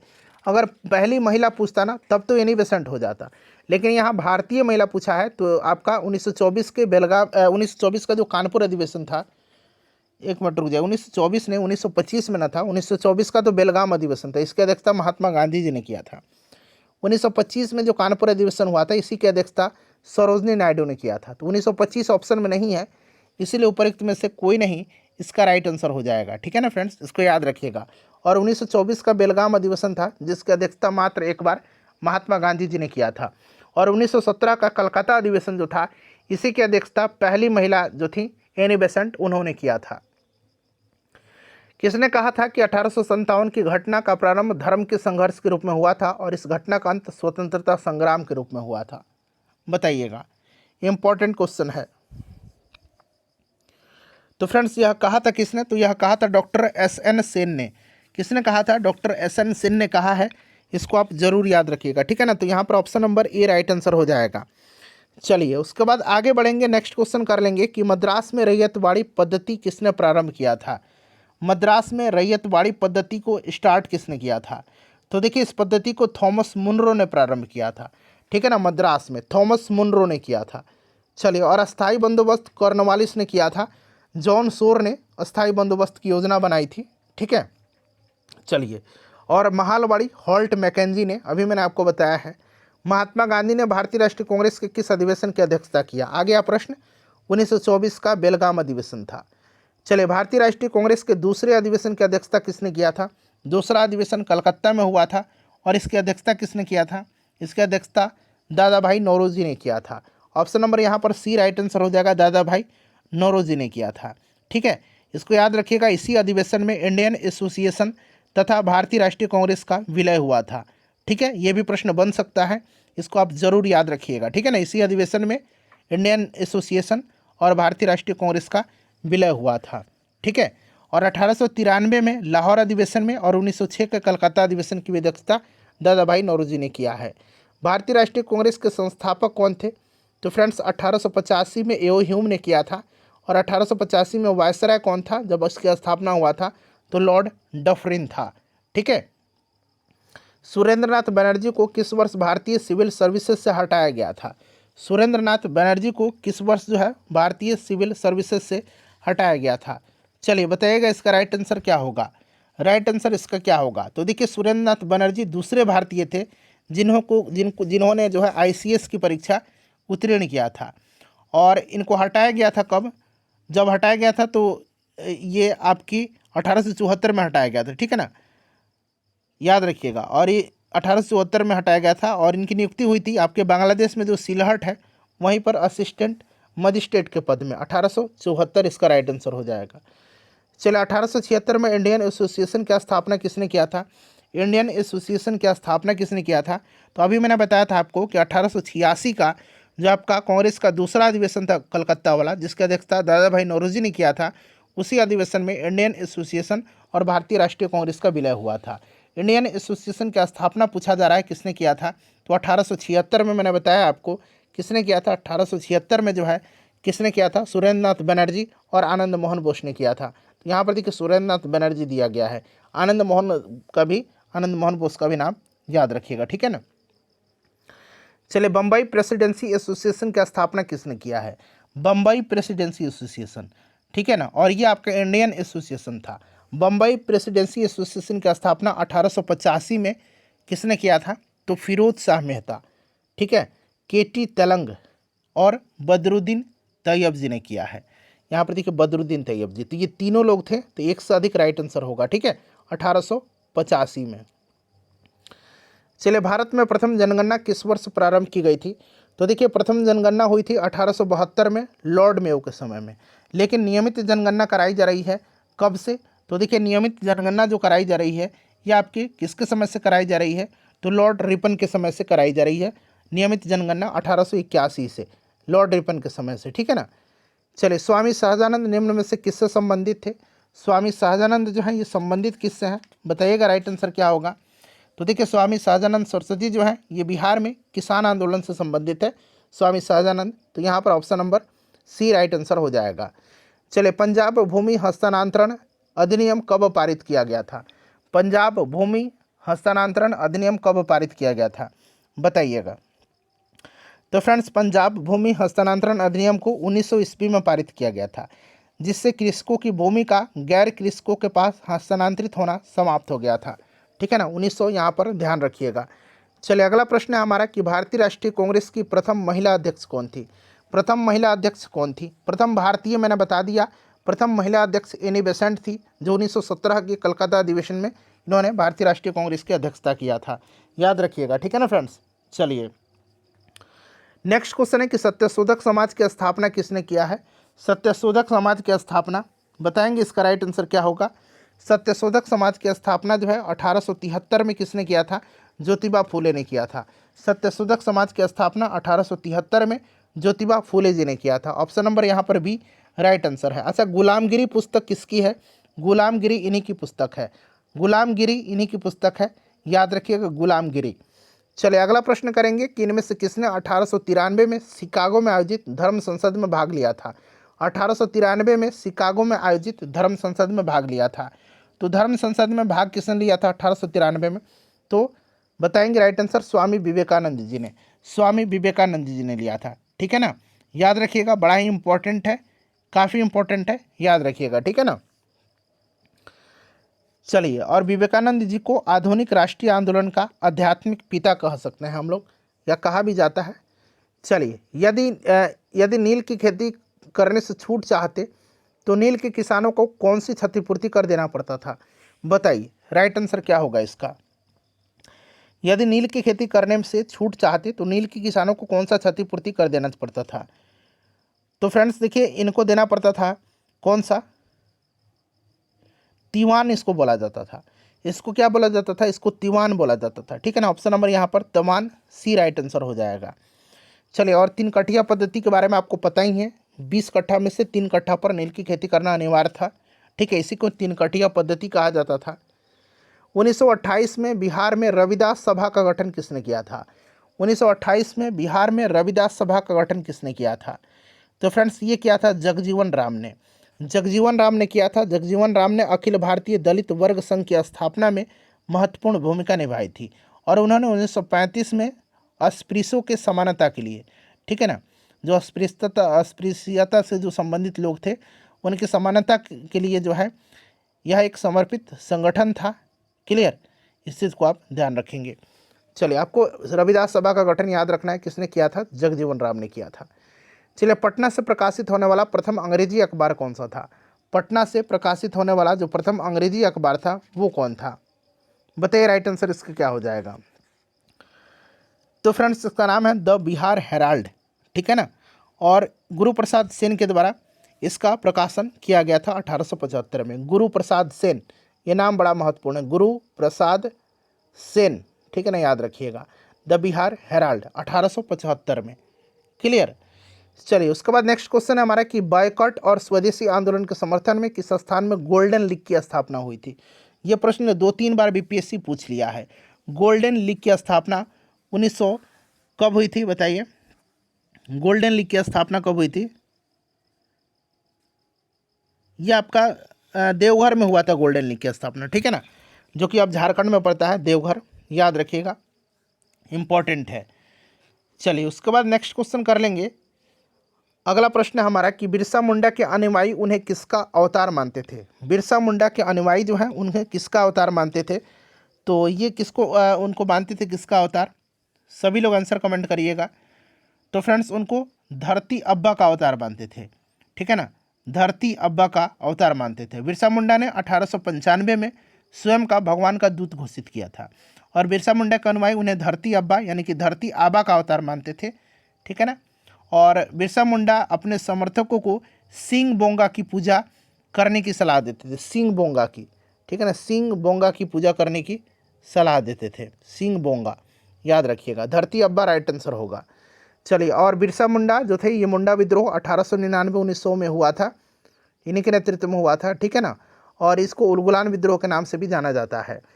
बिरसा मुंडा के गुरु थे आनंद पांडे, ये भी प्रश्न पूछा जाता है, याद रखिएगा। मैं जहाँ भी हूँ जगदीशपुर वहीं है, यह कथन किसका है? तो फ्रेंड्स यह स्टेटमेंट किसका है? तो ये वीर कुंवर सिंह जी का है, ठीक है ना। कुंवर सिंह बिहार में 1857 की क्रांति के ये हीरो थे, याद रखिएगा। चलिए फ्रेंड्स, नेक्स्ट क्वेश्चन कर लेंगे कि पुनः याद रखें कि अब यह झंडा लहरा गया है और यह कभी भी झुकना नहीं चाहिए जब तक कि एक भी भारतीय पुरुष, महिला या बालक भारत में जीवित रहे। यह कथन किसका है? तो फ्रेंड्स यह कथन जो है यह लाहौर में जवाहरलाल नेहरू ने दिया था, ठीक है ना, तो याद रखिएगा। और 1929 के लाहौर अधिवेशन की अध्यक्षता जवाहरलाल नेहरू ने किया था, और इसी अधिवेशन में पूर्ण स्वराज का प्रस्ताव पारित किया गया था, ठीक है ना। चलिए, नेक्स्ट क्वेश्चन है कि जमींदारों द्वारा कृषक से मांगे गए बेगार या अवैध उपकर को किस नाम से भी जाना जाता है? जमींदारों द्वारा कृषक से मांगे गए बेगार या अवैध उपकर को किस नाम से भी जाना जाता है? चलिए बताइएगा, इसका राइट आंसर क्या होगा। तो फ्रेंड्स इसको वेथी कहा जाता है, ठीक है ना, इसको वेथी कहा जाता था, और लोगों से बिना मजदूरी के काम करवाने को बेगार कहा जाता था, ठीक है ना। तो इसको बेथी कहा जाता था। चलिए, खान अब्दुल गफ्फार खान के द्वारा स्थापित खुदाई खिदमतगार को किस नाम से जाना जाता था? तो इसको लाल कुर्ती के नाम से जाना जाता था, यानी कि रेड शर्ट्स के नाम से जाना जाता था। ठीक है फ्रेंड्स, इसको आप याद रखिएगा। चलिए, उसके बाद नेक्स्ट क्वेश्चन करेंगे कि किस प्रदेश के ग्रामीण क्षेत्रों में एक्का आंदोलन चलाया गया था? एक्का आंदोलन जो है ये चलाया गया था कहाँ पर? तो एक्का आंदोलन चलाया गया था अवध में। एक्का आंदोलन चलाया गया था अवध में। एक्का आंदोलन के प्रमुख नेता मदारी पासी थे। कौन थे? मदारी पासी थे। ठीक है, चलिए, एक्का आंदोलन अवध में चलाया गया था। चलिए, भारतीय इतिहास के औपनिवेशिक काल के संदर्भ में आपको यहाँ पर सुमेलित करना है। एक तरफ व्यक्ति हैं, दूसरी तरफ विषय दिया गया है। मैकडोनाल्ड ने जो है आपको क्या होगा, कम्युनल अवार्ड की घोषणा किया था। उसके बाद देखिए आपका लिनलिथगो जो है आपका क्या हो जाएगा, लिनलिथगो अगस्त प्रस्ताव इसके समय में। डलहौजी ने डॉक्ट्रिन ऑफ लैप्स लाया था और चेम्सफोर्ड ने आपका द्वैध प्रशासन 1919 आपको याद होगा। तो इस तरह से इसको अब आप लोग मिला लीजिएगा। ठीक है ना फ्रेंड्स, आगे बढ़ते हैं हम लोग। चलिए, अगला प्रश्न है कि पंजाब हिंदू सभा की स्थापना किस वर्ष हुई थी? पंजाब हिंदू सभा की स्थापना किस वर्ष हुई थी? चलिए बताएंगे, राइट आंसर क्या हो जाएगा। पंजाब हिंदू सभा की स्थापना कब हुई थी? तो फ्रेंड्स देखिए, पंजाब हिंदू सभा की स्थापना जो है यह 1909 में हुई थी। ठीक है ना, इसको ध्यान रखिएगा, 1909 में हुई थी। 1909 में हुई थी। और राष्ट्रीय स्तर पर हिंदू सभा की स्थापना 1915 में हरिद्वार के कुंभ मेले के दौरान किया गया था। तो आप ये भी ध्यान रखिएगा, पंजाब हिंदू सभा 1909 में। देखिए, एक अच्छी यूरोपीय पुस्तकालय की अलमारी भारत तथा अरब के संपूर्ण साहित्य से अधिक मूल्यवान है। यह कथन किसका है? बताइएगा। एक अच्छी यूरोपीय पुस्तकालय की अलमारी भारत तथा संपूर्ण अरब के साहित्य से अधिक मूल्यवान है, यह कथन किसका है? चलिए, राइट आंसर इसका क्या होगा? तो फ्रेंड्स यह स्टेटमेंट है टीबी मैकाले का। ठीक है ना, मैकाले का स्टेटमेंट है, याद रखिएगा, इम्पॉर्टेंट है। ठीक है ना, और मैकाले ने भारतीय संस्कृति की उपेक्षा करते हुए अंधविश्वासों का भंडार बताया है इसे। ठीक है, इसको भी आप ध्यान रखेंगे। चलिए, उसके बाद नेक्स्ट क्वेश्चन है हमारा कि बंगाल नाटक नील दर्पण का अंग्रेजी अनुवाद किसने किया था? नील दर्पण का अंग्रेजी अनुवाद किसने किया था? तो इसका अंग्रेजी अनुवाद जो है माइकल मधुसूदन दत्त ने किया है। नील दर्पण ये किसकी है? नील दर्पण बताइए। नील दर्पण जो है दीनबंधु की जी के है, दीनबंधु मित्र की। ठीक है, चलिए, उसके बाद माइकल मधुसूदन दत्त ने किया है। लॉर्ड कर्जन के द्वारा किस वर्ष इंडियन यूनिवर्सिटी एक्ट पारित किया गया था? भारतीय विश्वविद्यालय अधिनियम पारित किया गया था। तो पारित यह 1904 में किया गया था और 1902 में सर टॉमस रैली की अध्यक्षता में विश्वविद्यालय आयोग गठित किया गया था। तो इसे भी आप ध्यान रखेंगे, विश्वविद्यालय आयोग गठित 1902 में किया गया था और पारित किया गया था इस अधिनियम को 1904 में। चलिए, किस कानूनी समस्या के समाधान हेतु महात्मा गांधी को 1893 में किसकी कानूनी सहायता के लिए जो है गांधी जी दक्षिण अफ्रीका गए थे? यानी कि किसकी कानूनी समस्या के समाधान हेतु महात्मा गांधी को 1893 में दक्षिण अफ्रीका बुलाया गया था? गांधी जी 1893 में दक्षिण अफ्रीका गए थे, याद रखिएगा, इंपॉर्टेंट है 1893। ठीक है, तो यहाँ पर राइट आंसर आपका क्या हो जाएगा? करेक्ट आंसर आपका क्या हो जाएगा? तो फ्रेंड्स ये आपके राइट आंसर क्या होगा बताइए?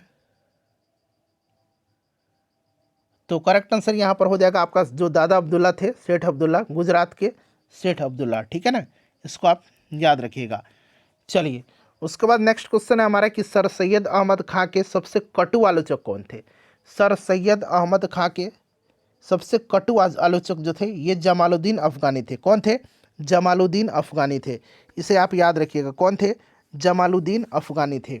इंपॉर्टेंट है, ऑप्शन नंबर यहाँ पर ए राइट आंसर हो जाएगा, जमालुद्दीन अफगानी। ठीक है, चलिए, सर सैयद अहमद खान ने कांग्रेस की स्थापना का विरोध किया था और उनके विरोध में 1888 में जो है यूनाइटेड इंडियन पैट्रियोटिक एसोसिएशन की स्थापना किया था। फराजी आंदोलन के विरोध में 1893 में ढाका में तायूनी आंदोलन किसने चलाया था? तायूनी आंदोलन चलाया था किसने? चलिए, सभी लोग आंसर कमेंट करेंगे, इसका करेक्ट आंसर क्या हो जाएगा? तो फ्रेंड्स यह चलाया था किसने? जौनपुर के करामत अली ने। ठीक है ना, 1839 में, यहाँ पर सुधार लीजिएगा, ये 1893 में नहीं हुआ था, ये 1839 में हुआ था तायूनी आंदोलन। ठीक है ना, तायूनी आंदोलन, और इसको जौनपुर के करामत अली ने चलाया था। ठीक है, चलिए, और एक फराजी आंदोलन है। फराजी आंदोलन की शुरुआत 1818 में जो है हाजी शरियतुल्लाह ने किया था। ठीक है, चलिए उसके बाद नेक्स्ट क्वेश्चन कर लेंगे। अगला प्रश्न हमारे कि 1815 में प्रकाशित राजा राम मोहन राय की पहली पुस्तक का नाम क्या था। इनकी पहली पुस्तक जो थी उनका नाम क्या था बताइएगा। पहली पुस्तक जो था इनका नाम क्या था। 1803 में ही इनका जो है पहला पुस्तक था, उसका प्रकाशन हुआ था। उसका नाम था तुहफत उल मुआउद्दीन। तुहफत उल मुआउद्दीन, ये उनकी पहली पुस्तक थी। ठीक है ना। और यहाँ पर देखिए वेदांत ग्रंथ जो है, वेदांत ग्रंथ, ये 1815 में वेदांत ग्रंथ प्रकाशित हुआ था, इन्होंने लिखा था। तो इस हिसाब से पहली पुस्तक तो तुहफत उल मुआउद्दीन होना चाहिए, लेकिन बीपीएससी ने इसको वेदांत को, चूँकि यहाँ मेंशन सन किया गया है, तो 1815 में वेदांत ग्रंथ हुआ था। ठीक है, लेकिन पहली इनकी पुस्तक जो है ये 1803 में ही तुहफत उल मुआउद्दीन प्रकाशित हुई थी। तो इसे भी आप ध्यान रखिएगा। ठीक है ना। चलिए, सती को गैर कानूनी किसने घोषित किया था। तो सती को गैर कानूनी 1829 में किया गया था। 1829 में नियम 17 के द्वारा, नियम भी अगर पूछेगा, धारा भी पूछ ले, तो 17 के द्वारा किसने किया था, तो विलियम बेंटिक ने किया था, राजा राम मोहन राय के सहयोग से। ठीक है फ्रेंड्स, इसको आप ध्यान रखिएगा। चलिए, उसके बाद देखिए भारतीय पुनर्जागरण आंदोलन के पिता कौन है बताइए। सभी लोग आंसर कमेंट करती है। भारतीय पुनर्जागरण आंदोलन के पिता, यह आपको माना जाता है राजा राम मोहन राय को। भारत में इनको पत्रकारिता का अग्रदूत भी कहा जाता है। ठीक है ना। चलिए, उसके बाद देखिए भारत में आधुनिक शिक्षा प्रणाली की नींव किसके द्वारा रखी गई थी। भारत में आधुनिक शिक्षा प्रणाली की नींव जो है यह किसके द्वारा रखी गई थी। राइट आंसर बताइए, इसका राइट आंसर क्या हो जाएगा। तो भारत में आधुनिक शिक्षा प्रणाली की नींव 1835 ईस्वी के मैकाले के मिंट्स, ठीक है ना, इसी से पड़ी थी। क्लियर, याद रखिएगा। मैकाले का मानना था कि यूरोप के एक अच्छे पुस्तकालय की एक अलमारी का एक कक्ष भारत और अरब के समस्त साहित्य से भी अधिक मूल्यवान है, जैसे कि मैंने स्टेटमेंट में आपको बताया भी था। ठीक है ना। चलिए, और देखिए फ्रेंड्स, अगर हम बात करें तो भारत में अंग्रेजी को उच्च शिक्षा का माध्यम बनाए जाने को मंजूरी दिया था किसने, तो लॉर्ड विलियम बेंटिक द्वारा। मैकाले के प्रस्ताव को किसने दिया था, तो विलियम बेंटिक ने दिया था। ठीक है ना, तो इसको आप याद रखिएगा। चलिए, डच ईस्ट इंडिया कंपनी को किस वर्ष जो है अपनी इसने फैक्ट्री पटना में स्थापित किया था। तो डच ईस्ट इंडिया कंपनी ने अपनी फैक्ट्री स्थापित किया था 1632 में। ये बीपीएससी का फेवरेट क्वेश्चन है, स्टार मार्क लगा लीजिएगा, फेवरेट क्वेश्चन है बीपीएससी का। ठीक है ना। चलिए, 1760 का जो प्रसिद्ध वांडीवास का युद्ध हुआ था, अंग्रेजों द्वारा किसके खिलाफ लड़ा गया था। वांडीवास का युद्ध, चलिए बताइएगा कब हुआ था। 1760 में हुआ था। अंग्रेज और किसके मध्य में, फ्रांसीसी के बीच लड़ा गया था। ठीक है ना, अंग्रेज और फ्रांसीसियों के मध्य वांडीवास का युद्ध हुआ था। काफ़ी इंपॉर्टेंट है फ्रेंड्स, इसको आप याद रखिएगा। अंग्रेज और फ्रांसीसियों के बीच वांडीवास का युद्ध हुआ था। ठीक है, काफ़ी इंपॉर्टेंट है, इसको आप ज़रूरी याद रखिएगा। चलिए, तो ये फ्रांसीसी की हार हुई थी इसमें, इस चीज़ को भी आप ध्यान रखिएगा। चलिए फ्रेंड्स, अगला प्रश्न कर लेंगे अब हम लोग कि किस वर्ष में जो है टीपू सुल्तान और ब्रिटिश ईस्ट इंडिया के बीच मंगलुरु की संधि पर हस्ताक्षर किए गए थे। बताइए राइट आंसर इसका क्या हो जाएगा, मंगलुरु की संधि पर। तो देखिए फ्रेंड्स, इसका जो करेक्ट आंसर होगा वो आपका 1784 में टीपू सुल्तान और ब्रिटिश ईस्ट इंडिया के मध्य मंगलुरु की संधि हुई थी। और इस संधि के बाद दूसरा जो आंग्ल मैसूर युद्ध था उसका अंत हो गया था। ठीक है, इसे आप जरूर याद रखिएगा। टीपू सुल्तान चौथे आंग्ल मैसूर युद्ध के दौरान 1799 में मारा गया था। ठीक है ना, तो यहाँ पर option number D right answer हो जाएगा। देखिए, सम्राट शाह आलम द्वितीय ने ईस्ट इंडिया कंपनी को बंगाल, बिहार तथा उड़ीसा की दीवानी कब प्रदान किया था। काफ़ी इंपॉर्टेंट क्वेश्चन है, चलिए बताइएगा इसका राइट आंसर क्या हो जाएगा। शाह आलम द्वितीय ने ईस्ट इंडिया कंपनी को बंगाल, बिहार तथा उड़ीसा की दीवानी कब सौंपा था। तो फ्रेंड्स, यह 12 अगस्त 1765 को सौंपा था। ठीक है ना, 12 अगस्त 1765 को। ठगों का उन्मूलन किसके नेतृत्व में हुआ था। ठगों का उन्मूलन जो है किसका नेतृत्व में हुआ था। तो ठगों का उन्मूलन जो है ये लॉर्ड विलियम बेंटिक के समय में हुआ था। ठीक है ना, किसके नेतृत्व में हुआ था। तो फ्रेंड्स, विलियम बेंटिक ने जो कैप्टन या कर्नल सलीमन था उसी के नेतृत्व में जो है ठगों का उन्मूलन किया था। ठीक है, तो यहाँ पर कैप्टन सलीमन दिया गया है या कर्नल सलीमन भी आपको मिल जाएगा, याद रखिएगा। देखिए, किसने सिंध विजित कर उसका अधिग्रहण कर लिया। कभी ये बड़ा ही इंपॉर्टेंट क्वेश्चन है, किसने सिंध विजित कर उसका अधिग्रहण किया।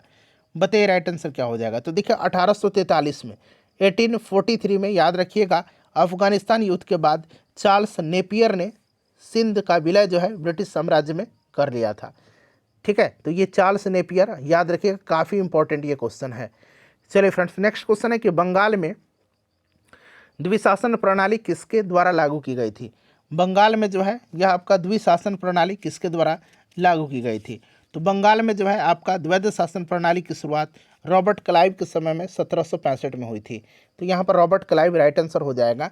और देखिए 1772 में जो है वारेन हेस्टिंग के कार्यकाल में कोर्ट ऑफ डायरेक्टर्स ने दोहरी शासन प्रणाली को समाप्त करने का निर्णय लिया था। ठीक है ना। चलिए, द्वैध शासन का जनक किसको माना जाता है? तो द्वैध शासन का जनक माना जाता है लियोनेल कार्टिस को, सर लियोनेल कार्टिस को माना जाता है। ठीक है ना, इसको आप ध्यान रखिएगा। अगला क्वेश्चन है हमारा, देखिए कि भारत में प्रथम रेलवे लाइन किस ब्रिटिश गवर्नर के समय में बिछाई गई थी? भारत में पहला रेलवे लाइन जो है यह किस गवर्नर के समय में बिछाई गई थी? तो 1853 में बम्बई और थाने के बीच में डलहौजी के समय में बिछाई गई थी, और दूसरी 1854 में इसी के समय कलकत्ता से रानीगंज में बिछाई गई थी। ठीक है, तो यहाँ पर लॉर्ड डलहौजी राइट आंसर हो जाएगा। चलिए, भारत में रेलवे का जनक कह सकते हैं। मुंगेर का बरहिया ताल विरोध का उद्देश्य क्या था? मुंगेर का जो बरहिया ताल विरोध था उसका उद्देश्य क्या था, बताइएगा। तो देखिए फ्रेंड्स, मुंगेर में बरहिया ताल जो विद्रोह था, विरोध था, उसका उद्देश्य बकास्त भूमि की वापसी की मांग थी। और यह आंदोलन 1936 से 38 में कार्यानंद शर्मा के नेतृत्व में चला था। तो यहाँ पर देखिए बकास्त भूमि की वापसी की मांग। अगला प्रश्न हमारा कि 1857 के विद्रोह के एक नेता कुंवर सिंह किस स्थान से संबंधित थे? तो कुंवर सिंह का संबंध जो है ये जगदीशपुर से है। इसे आप जरूर याद रखेंगे, जगदीशपुर राइट आंसर हो जाएगा। 1857 के विद्रोह को किसके द्वारा प्रथम भारतीय स्वतंत्रता संग्राम के रूप में वर्णित किया गया है? तो इसको वर्णित किया है किसने, बताइएगा। राइट आंसर क्या हो जाएगा? तो फ्रेंड्स, इसका राइट आंसर वीडी सावरकर हो जाएगा। कौन? वीडी सावरकर करेक्ट आंसर हो जाएगा। ठीक है ना।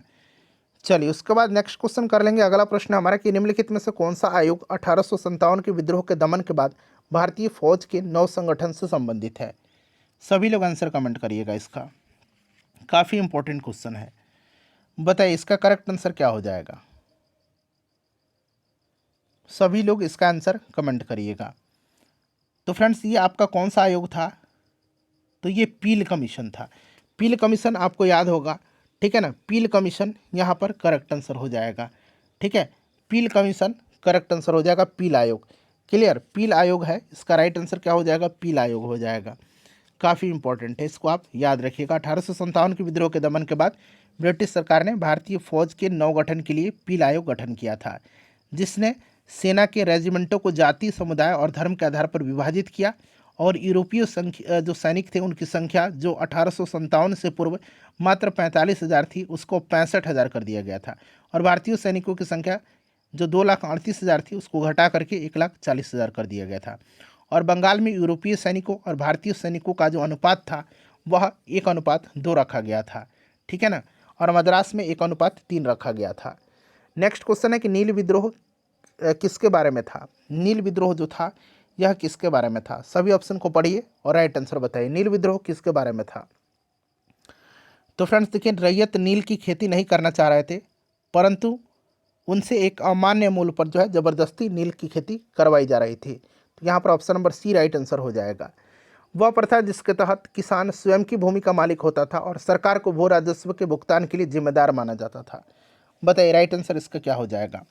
वह प्रथा जिसके तहत किसान स्वयं भूमि का मालिक होता था और सरकार को भू राजस्व के भुगतान के लिए जिम्मेदार माना जाता था। तो फ्रेंड्स, यह आपका रैयतवाड़ी प्रथा थी, रैयतवाड़ी व्यवस्था थी। ठीक है ना, थॉमस मुनरो और कैप्टन रीड के द्वारा इसको चालू किया गया था। चलिए, उसके बाद नेक्स्ट क्वेश्चन है कि फैराजी आंदोलन की शुरुआत किसने किया था? फैराजी आंदोलन की शुरुआत किया था किसने? तो हाजी शरीयतुल्लाह के अनुयायियों ने। फैराजी आंदोलन जो है यह बंगाल के फरीदपुर के हाजी शरीयतुल्लाह के द्वारा चलाया गया था। ठीक है ना फ्रेंड्स, चलाया गया था, और अंत में यह संप्रदाय आपका बहावी दल में सम्मिलित हो गया था। तो हाजी शरीयतुल्लाह राइट आंसर हो जाएगा। उसके बाद देखिएगा कि 1875 के दक्कन के दंगों का तत्कालिक कारण क्या था? दक्कन के दंगों का तत्कालिक कारण जो था ये क्या था? तो फ्रेंड्स, इसका तत्कालिक कारण जो था ये महाजनों के द्वारा ऊंची ब्याज दर था। ठीक है ना, महाजनों के द्वारा ऊंची ब्याज दर, तो इसे आप जरूर याद रखिएगा।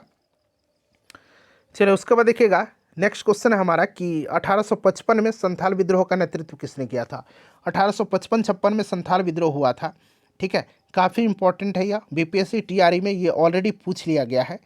ठीक है फ्रेंड्स, बताइए राइट आंसर इसका क्या हो जाएगा? करेक्ट आंसर बताइए क्या हो जाएगा?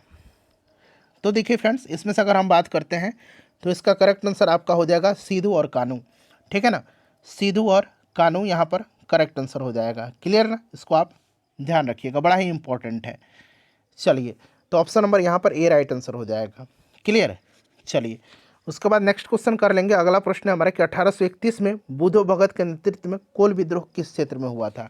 बुधो भगत के नेतृत्व में कोल विद्रोह जो हुआ था कहाँ पर हुआ था। 1831 में हुआ था बुधो भगत के नेतृत्व में कोल विद्रोह छोटा नागपुर क्षेत्र के सेभूम, पलामू, हजारीबाग और मानभूम क्षेत्र में।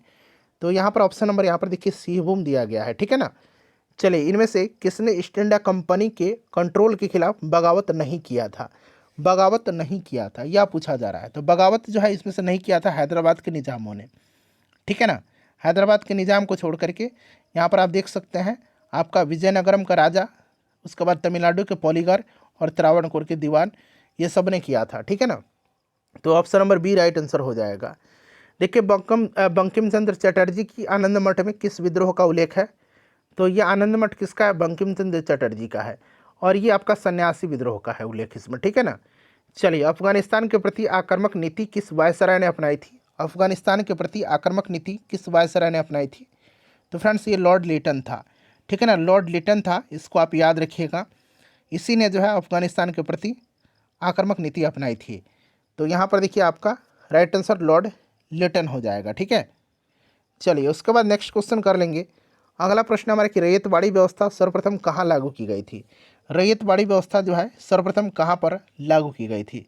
चलिए, तो सर्वप्रथम यह लागू किया गया था मद्रास में, ठीक है ना। रैयतवाड़ी व्यवस्था सर्वप्रथम मद्रास प्रेसिडेंसी में अलेक्जेंडर रीड के द्वारा 1792 में तमिलनाडु के बारामहल क्षेत्र में लागू की गई थी। इसके बाद यह व्यवस्था बम्बई प्रेसिडेंस में लागू की गई थी।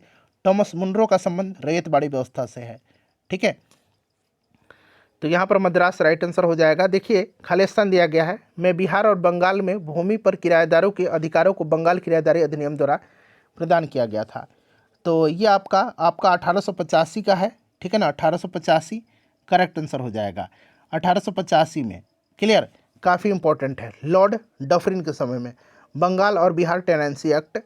चलिए, भारत में ठगी अतिक्रमण कम करने का श्रेय किसको जाता है। ठगी अतिक्रमण कम करने का श्रेय किसको जाता है।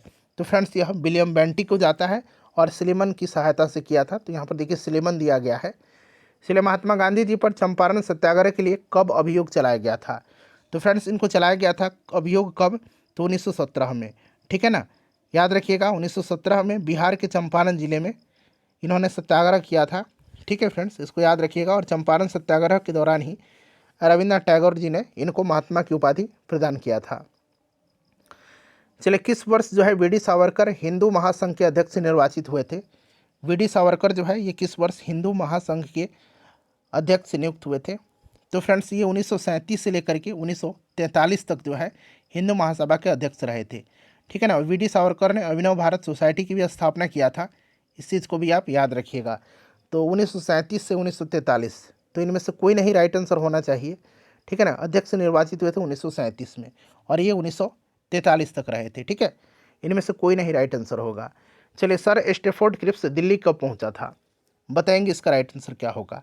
तो फ्रेंड्स यहाँ 23 मार्च 1942 को आया था, ठीक है ना। 23 मार्च 1942 को क्रिप्स मिशन भारत पहुँचा था, जिसकी अध्यक्षता सर स्टैफोर्ड क्रिप्स कर रहा था 23 मार्च 1942 को। अगला प्रश्न करेंगे कि इंग्लैंड में लॉर्ड्स के सदन में भारतीय स्वतंत्रता विधेयक कब पारित हुआ था। यह पारित कब हुआ था। तो फ्रेंड्स यह पारित कब हुआ था, तो यह पारित हुआ था, बताइए, माउंटबेटन योजना के आधार पर 4 जुलाई 1947 को ब्रिटिश संसद में भारतीय स्वतंत्रता विधेयक पेश किया गया था और 15 जुलाई 1947 को हाउस ऑफ कॉमन्स के द्वारा और 16 जुलाई 1947 को हाउस ऑफ लॉर्ड्स के द्वारा इस विधेयक को पारित किया गया था। तो हाउस ऑफ लॉर्ड्स के द्वारा कब, 16 जुलाई 1947 को, 16 जुलाई 1947 को, और हाउस ऑफ कॉमन्स के द्वारा 15 जुलाई 1947 को। तो दोनों आप ध्यान रखेंगे, ठीक है ना। चलिए फ्रेंड्स, मैंने आपको ये मैराथन सेशन कवर कराया है, काफ़ी इंपॉर्टेंट है।